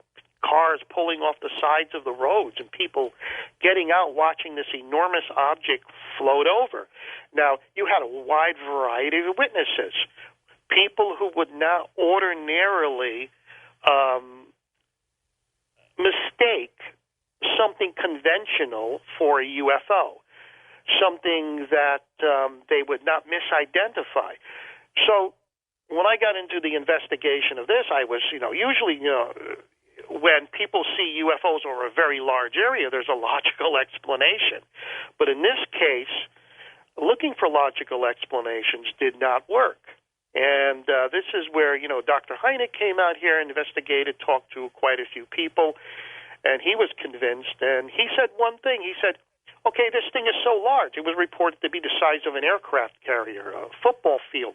It blocked out the entire sky. It was seen at night. He said, but where do you put it in the daytime?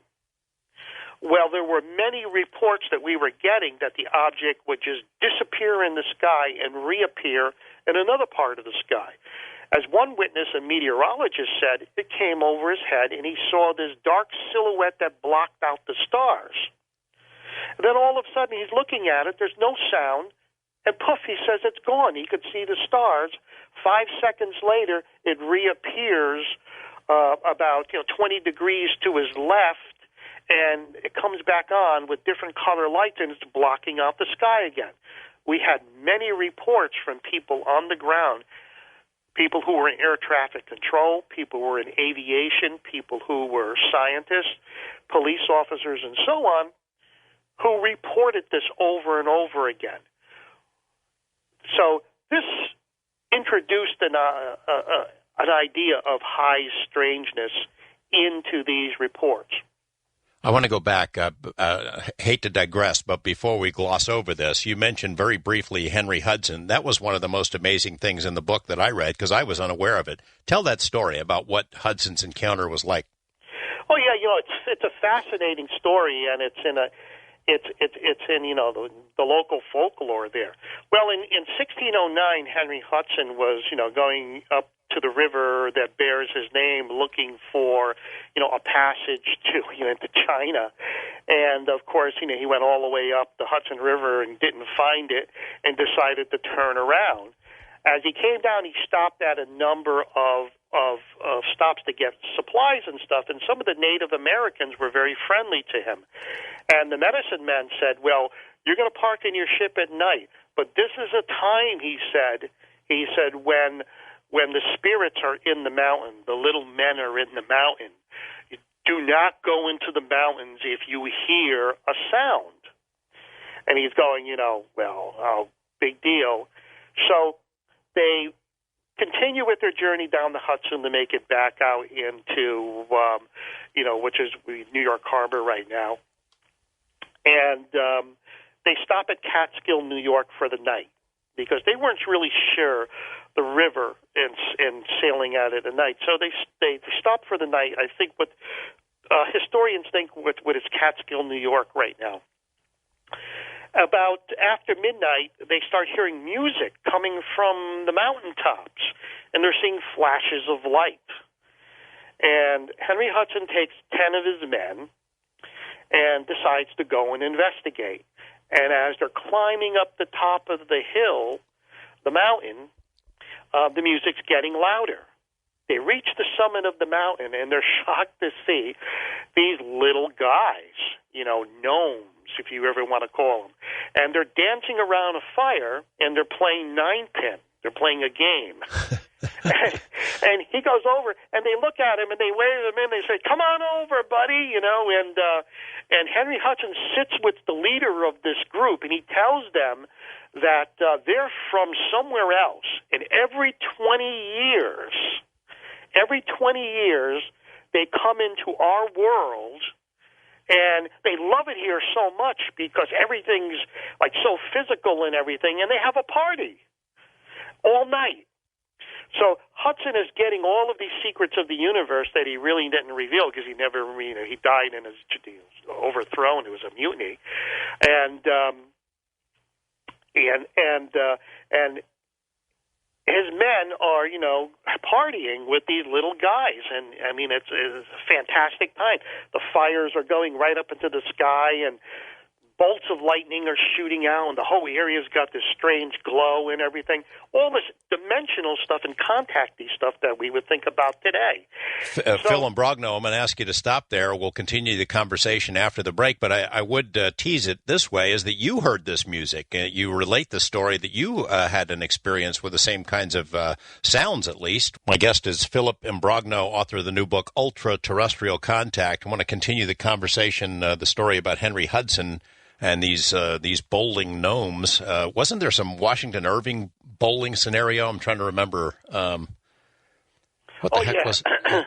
In Rip Van Winkle. That's Rip Van Winkle, right. Yeah, the legend says you could hear, when there's the here in this world, you can hear the thunder coming from the mountains and the flashes of lightning. And that's the gnomes, these beings up there, playing ninepin. But Henry Hudson, he's around by the fire talking to the head of the gnomes, and he's looking for his men now through this fire, and he realizes that he doesn't see his men, and that he walks over and he's shocked that they've transformed into these, gnome-like creatures. And he said, what did you do to my men?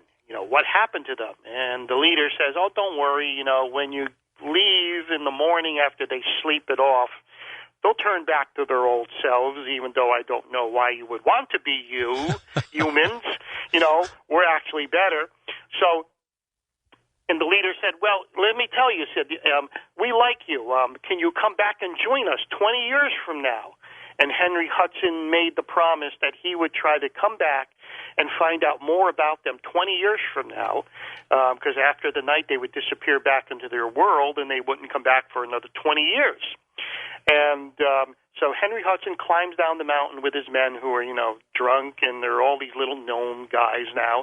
He goes into the ship and they sleep very late and they wake up and they're back to their normal self. And so Henry Hudson leaves and, he tells a story a few places, and the story carries on. Henry Hudson dies, and the legend is that every 20 years, in order to keep that promise, the spirits of Henry Hudson and his crew go back to the mountain to meet these entities, these beings, these gnomes, and play ninepin and have a party all night.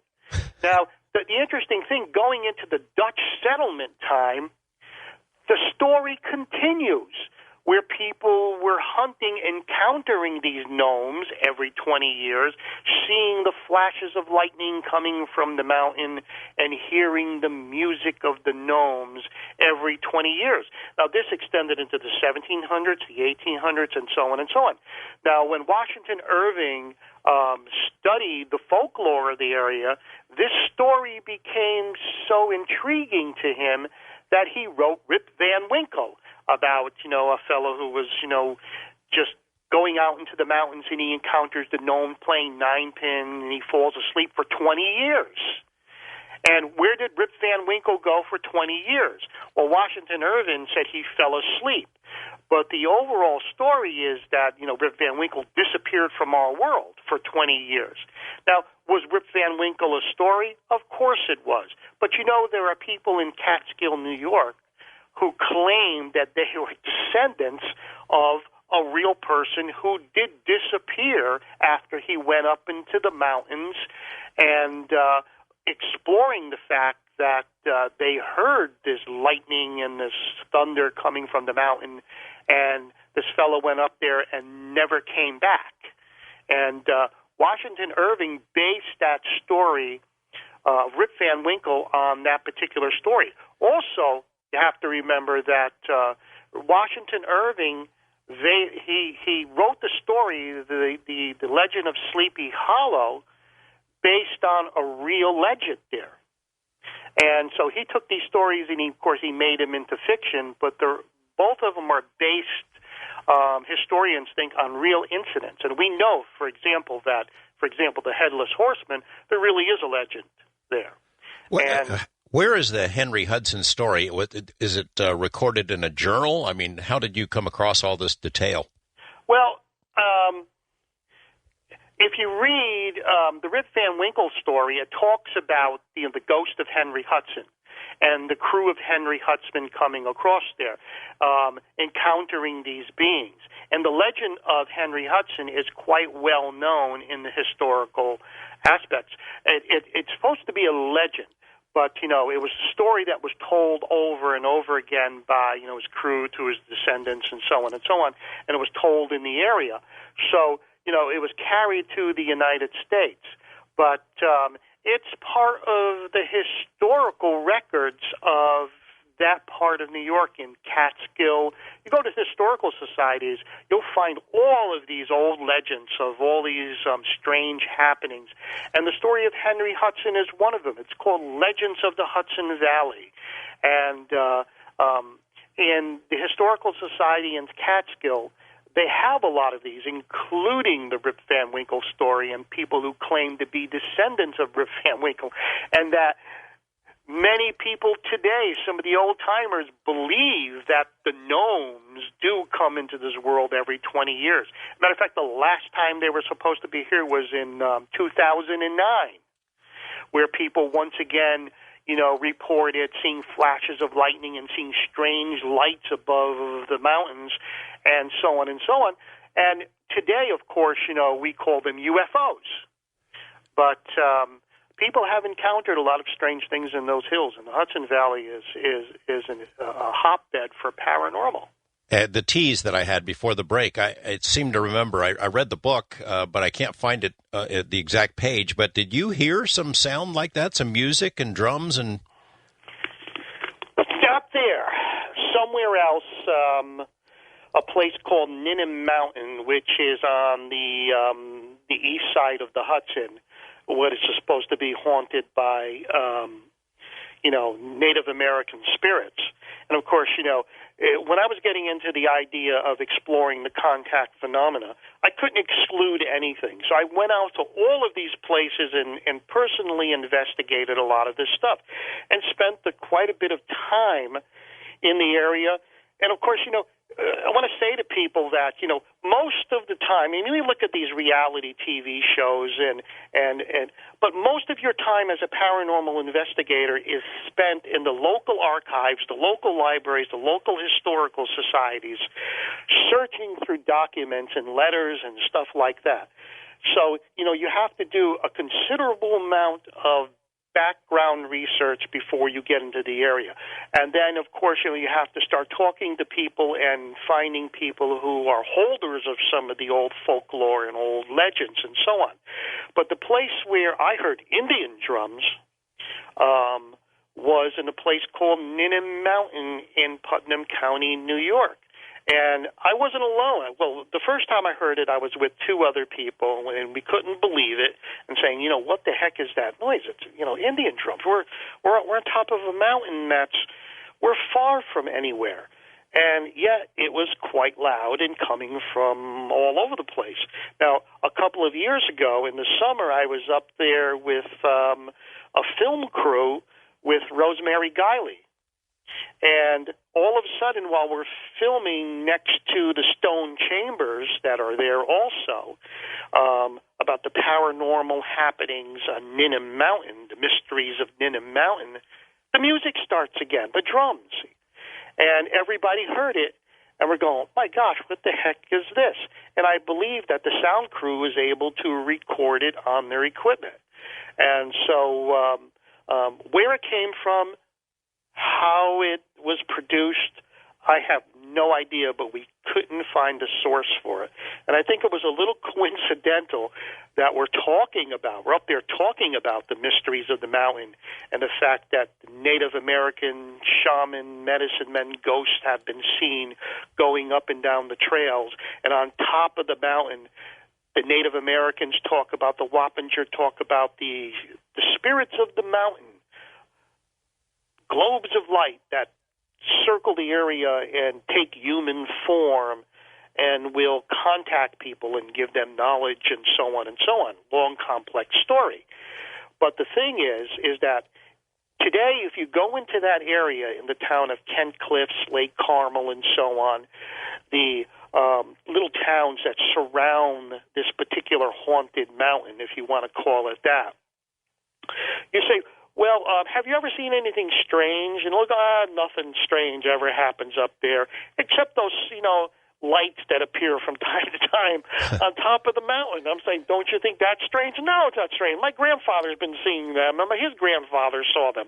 It becomes part of the local happenings, and people don't regard it as that strange anymore. But Philip, let me ask you, let me ask you this. There's an underlying theme through a lot of this, what you've just mentioned, and throughout the book, and in research that I've done and other people have done, a Native American connection, a Native American connection to things like Bigfoot and spirits and even interdimensional stuff coming in from other worlds. Have you been able to figure out what the connection is? It seems like everywhere you look for one of these mysteries, Native Americans pop up at some level. Yes, you have to remember that the Native Americans in most of the tribes, especially in the Northeast, actually believed there was another world very close to ours, and this was a world of spirit, and it was possible for us to go into these areas. And sometimes they marked these areas with stones, prayer stones, and so on and so on. Or they did carvings and put totems in these particular areas. And they claimed that these areas were actually gateways to another world. But the creature that comes out of there that protects that area is the trickster. And he can take on many different forms and, fool people and even cause people quite a bit of trouble. Powerful enough to even fool the most powerful shamans in the tribe. And I'll tell you, a lot of these areas in the Northeast, and I can't speak for the rest of the country because my concentration of research has been in the Northeast, many of these areas that I've researched were once Native American sacred ground, and you can find, standing stones and so on, marking an area where they believed was a portal to another world, to the spirit world, a place where spirits come into our world. And the legends are amazing that today these are areas where we're seeing quite a bit of paranormal phenomena and UFO activity. There's got to be a connection. We had David Jacobs on for the first 2 hours of the program. I'm not sure if you were able to hear it or not, but I know you're familiar with his work. The abduction scenario that he describes, that Bud Hopkins describes as being very widespread and very dark. The connections to genetic experiments, possible hybridization.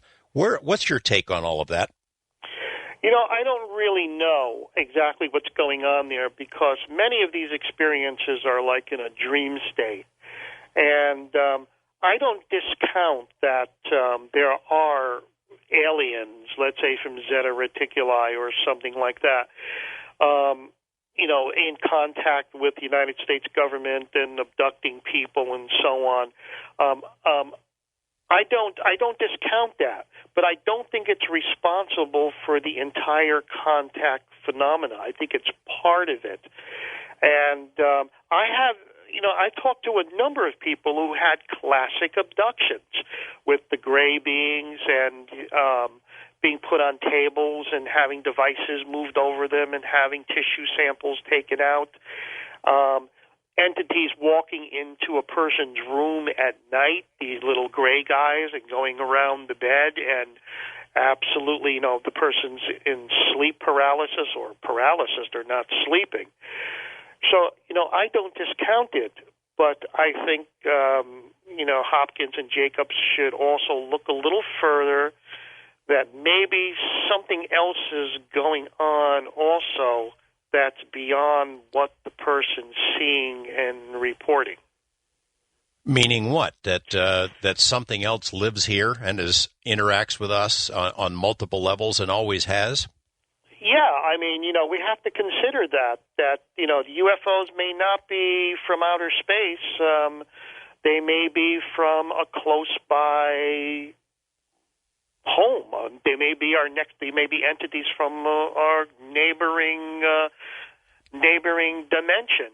They may be our neighbors in time and space, and that they may take on many different forms. The little gray aliens may be one form they take. I don't know for sure, but I think it's something we have to consider, that we can't be locked into one particular idea as to what's causing the contact phenomena, which is escalating, by the way, considerably. I've never seen anything like this. dozens of emails a week from people all over claiming that they've had contact or been abducted in contact in some way. And many of these people have never even had a UFO sighting. These entities enter their bedroom at night by walking through the walls and just take them or experiment with them. And it's a wide range of creatures. And could it be, you mentioned the trickster earlier. I mean, we don't really know what these things are or what they really look like, that they take different forms. Maybe they're all the same. Maybe they are different kinds of beings. The fact is that nobody knows for sure. Nobody really knows for sure, because how could we? We're physical beings locked in a physical universe. And we only see a very small part of this manifestation. It only appears to us as it wants us to appear, as we want to see it. So we're sort of like, blind people trying to feel something and determine what this animal or creature is by just touching it. And it's very difficult to get a complete picture of what we're dealing with. And most people would think that, especially people in some of the major UFO groups, this is not scientific. We have to keep it scientific. Well, how could you keep it scientific? Science really has nothing to do with paranormal phenomena. I mean, science is based on the scientific method of discovery and experimentation. The scientific method was devised for studying things in the physical universe. So when we're dealing with something outside of the physical universe, like paranormal phenomena, UFOs, abductions, and so on, we're dealing with something outside of the physical universe, so the scientific method breaks down. As a scientist myself and a paranormal investigator, UFO investigator, new methods of investigation and techniques have to be devised in order to study this phenomena. If we don't, we're just going to keep on going around in circles for another 40 years. Because repeatability is pretty tough in this field. Well, that's true. But I think it's very, very possible to document a lot of this material using the technology that's available, but just modifying the technology that's available. And we can actually get more than just a little glimpse of this other reality that lies beyond our senses. At least start on this topic, and that is your encounters with government folks. That's back down to earth, something that I, as a reporter, can dig into. It starts with you looking into UFOs over a nuclear reactor in New York, and suddenly you start getting some nasty phone calls. Oh, yeah. That was something. I'll tell you, that involves the Hudson Valley case, and one of the incidents that took place was a sighting over the Indian Point nuclear reactor in Buchanan, New York. It's called Indian Point. And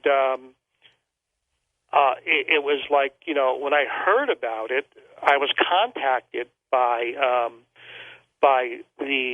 some of the security people there.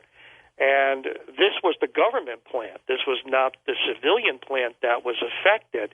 And the people who worked there at the government nuclear reactor, reactor number 3, which was the only one in operation at that time, said an object that was enormous in size, triangular in shape, came over reactor number 3 and hovered over there for 15 minutes. Philip, I'm sorry to have asked you that question without giving you enough time to finish it, but we'll do that after the break, because not only did you hear some strange stories, but suddenly you start getting threatening phone calls from legal authorities. All right, Philip, you hear this story about a UFO hovering for 15 minutes over a nuclear reactor. The guys who work inside are giving you information, and suddenly the heat gets put on you. Tell me that part of the story. Well, after getting the information and secretly meeting with the police officers, and getting six of them getting their stories, it was utterly fantastic. And But you see, they wanted to get me onto the plant to show me where the sighting was. And unfortunately, they had to get their supervisor's permission, and that started a chain of events that caused me quite a bit of problems back in, it was 1984. And I started getting letters and phone calls from the governor's office in New York, the Nuclear Regulatory Commission, the Attorney General's office in New York, and stating that I had been told things that violated the security of an important reactor complex. And Indian Point number 3 not only supplies electricity for the New York City subways, but it also supplies power to a number of secret military bases and NSA bases up in New York. And the thing is that, they had that sighting there. It violated the security. So now, of course, this is before Night Siege was published. And they even called my school. And the head of the school called me into his office and said, I want you to listen. He put the person on hold. And they said that they were investigating me as a security threat, and that they were trying to, put pressure on my place of employment to get me to stop publishing or not to publish any information about the sightings at the reactor.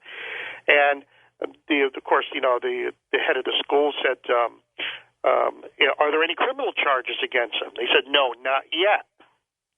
So over the next couple of months, I went to a number of hearings, and finally it was all dropped. And at that time, the late John Fuller was still with us, and he had quite a bit of experience with dealing with things like this. And John was a very good friend of mine, and he said, don't let them intimidate you. They're just trying to intimidate you to keep you quiet. But the bottom line is that, yes, I did have pressure put on me, and it was a very, very hard time. And there were talks about, I violated, national security, and that, of course, they could take it from there and prosecute me as much as they wanted to. Wow, you're a private citizen who has obtained this information legally. That's incredible. Have they not heard of prior restraint? Well, the thing is that they dropped it after a while. And but it did cause me quite a bit of problems. And was the coincidence that after that I got audited by the IRS 2 times in a row? Oops. And I had all of these other problems with renewing my driver's license and passports and things like that. I mean, there was no coincidence. Somebody was putting pressure on me. But the thing is that I was also in a conversation with, I was also giving the information to a person who, by the name of Jerry Culleton, who was a newsman at WVIP in Mount Kisco at that time. And he was like a go-getter. He went after the plant. He called up the plant and talked to Carl Patrick at the time, who was the plant spokesman and representative to the media. And he asked him, did you have a UFO sighting or not? Of course, they couldn't discount it because people had seen the UFO over the reactor plant around Peekskill, New York, when they had the sightings. And Patrick says, yes, there was a sighting, but in no way was the reactor or the plant compromised. And Jerry Culleton said, I want to know, did you fire upon this object? And he said, and it's quoted in the newspaper, in the Reporter Dispatch, and the Journal News, which is 2 major papers in Westchester County, I will not confirm or deny if our security people fired upon this object, but they did what was necessary to protect the plant. And once that made it into the papers, that story, did aliens buzz Indian Point, was the headline story. The pressure sort of like dropped off on me.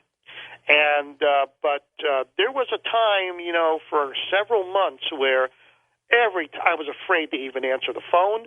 I was afraid to, go to the mailbox to see what the heck was coming next. Obviously, I was getting harassed to keep quiet. Now, the thing is this.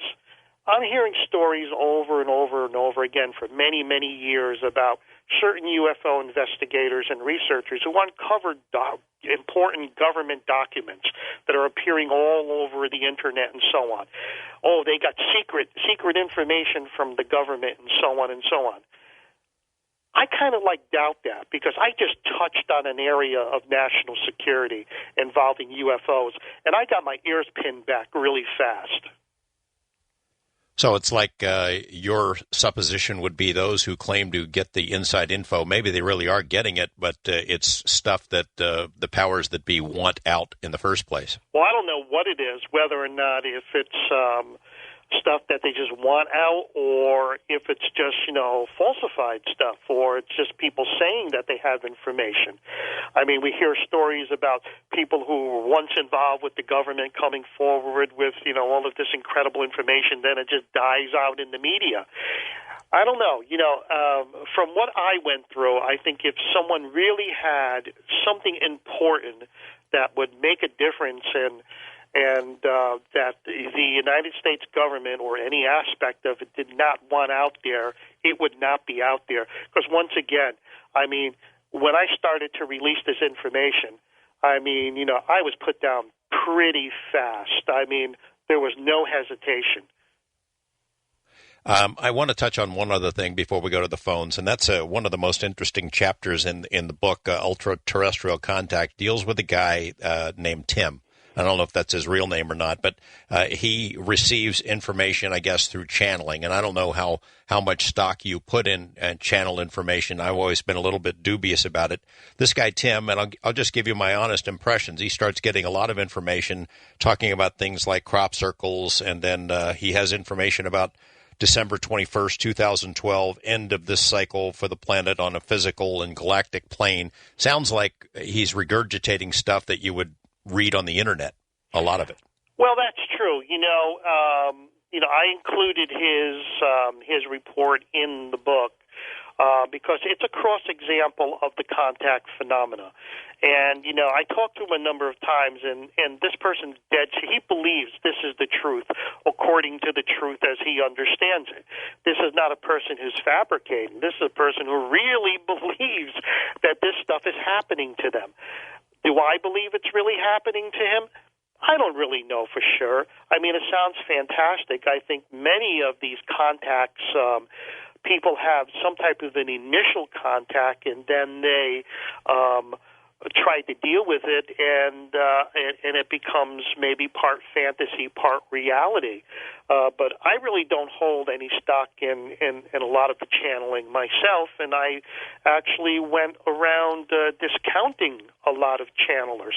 But I have found some people who claim to be channeling information that I could not discount. And these people always produce something that was quite startling. And it's a very small percentage of all the cases that I've investigated. It's always hard to figure out when you're talking about channelers who claim to be getting information from extraterrestrials or ultra-terrestrials, how much stock to put in them, because as you know, after being in the field for so long, these alien editorials that come out, you guys better, aliens telling people, abductees, you better clean up your act and take care of your planet, or threatening that doom to the planet is coming any day now. It's hard to put a lot of stock in them because many of these predictions of doom and gloom do not come true. Of course not. And that's the old trickster aspect.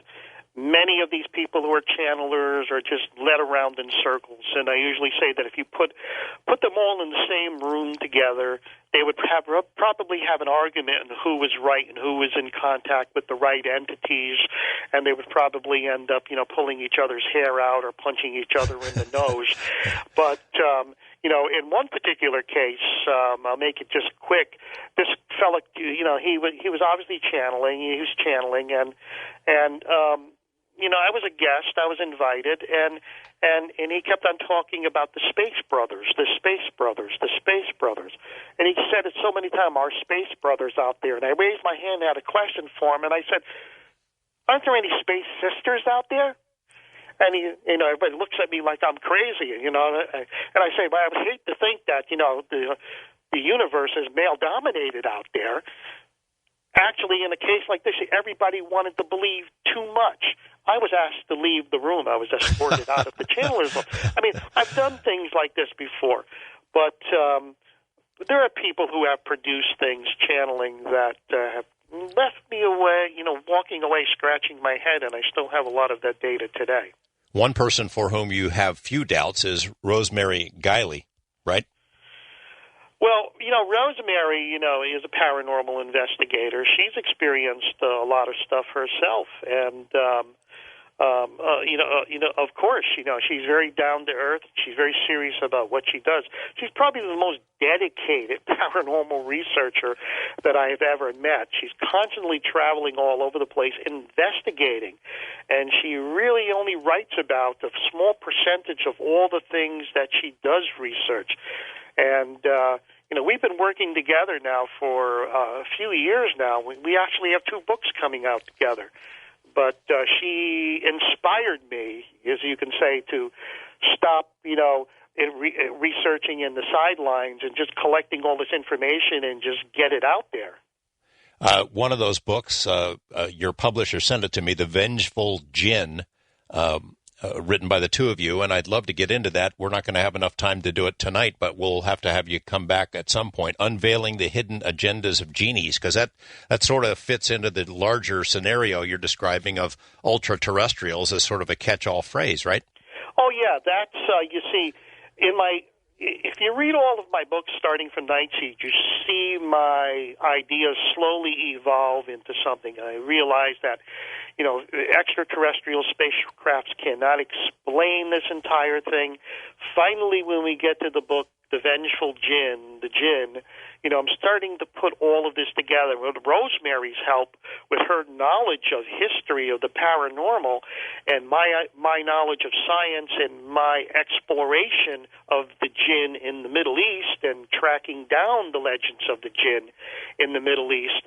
We kind of merged it all together into one book that we hope is going to be a groundbreaking book into the paranormal that will make many paranormal investigators consider that there's something else out there that's been hidden for a very long time that could be responsible for a large percentage of all the stuff we call supernatural, UFOs, or paranormal. Well, that's sort of the same theme of the ultra-terrestrial book. Exactly. It is. But, the Jinn, I focus primarily on the Jinn. Who are they? What are they? From what I can find. And the word Jinn means hidden. So it's very hard to find information. For example, if you go over to the Middle East, you'll find quite a few legends of the Jinn, but it's all lost in folklore, in magic, and religion, and so on and so on. Once you take all that, masking stuff out of there and all the crazy stuff and all the religious stuff, there's a core there that indicates that you're dealing with an intelligence that was probably in the universe before human beings evolved into what they are today. Philip, did you file a FOIA request for information about the Indian Point UFO? I did, and from the Nuclear Regulatory Commission, nothing came back. And thanks for joining us. Ultra-Terrestrial Contact is the name of Philip Imbrogno's new book. Thanks to David Jacobs, my earlier guest, also to Jason and Gina and Renee there at Coast to Coast. The Coast mobile app is now available for download on iPhones and Android devices. You can become an insider directly through this app. This is a great option for our international listeners, and new users will also receive a free 2-week trial.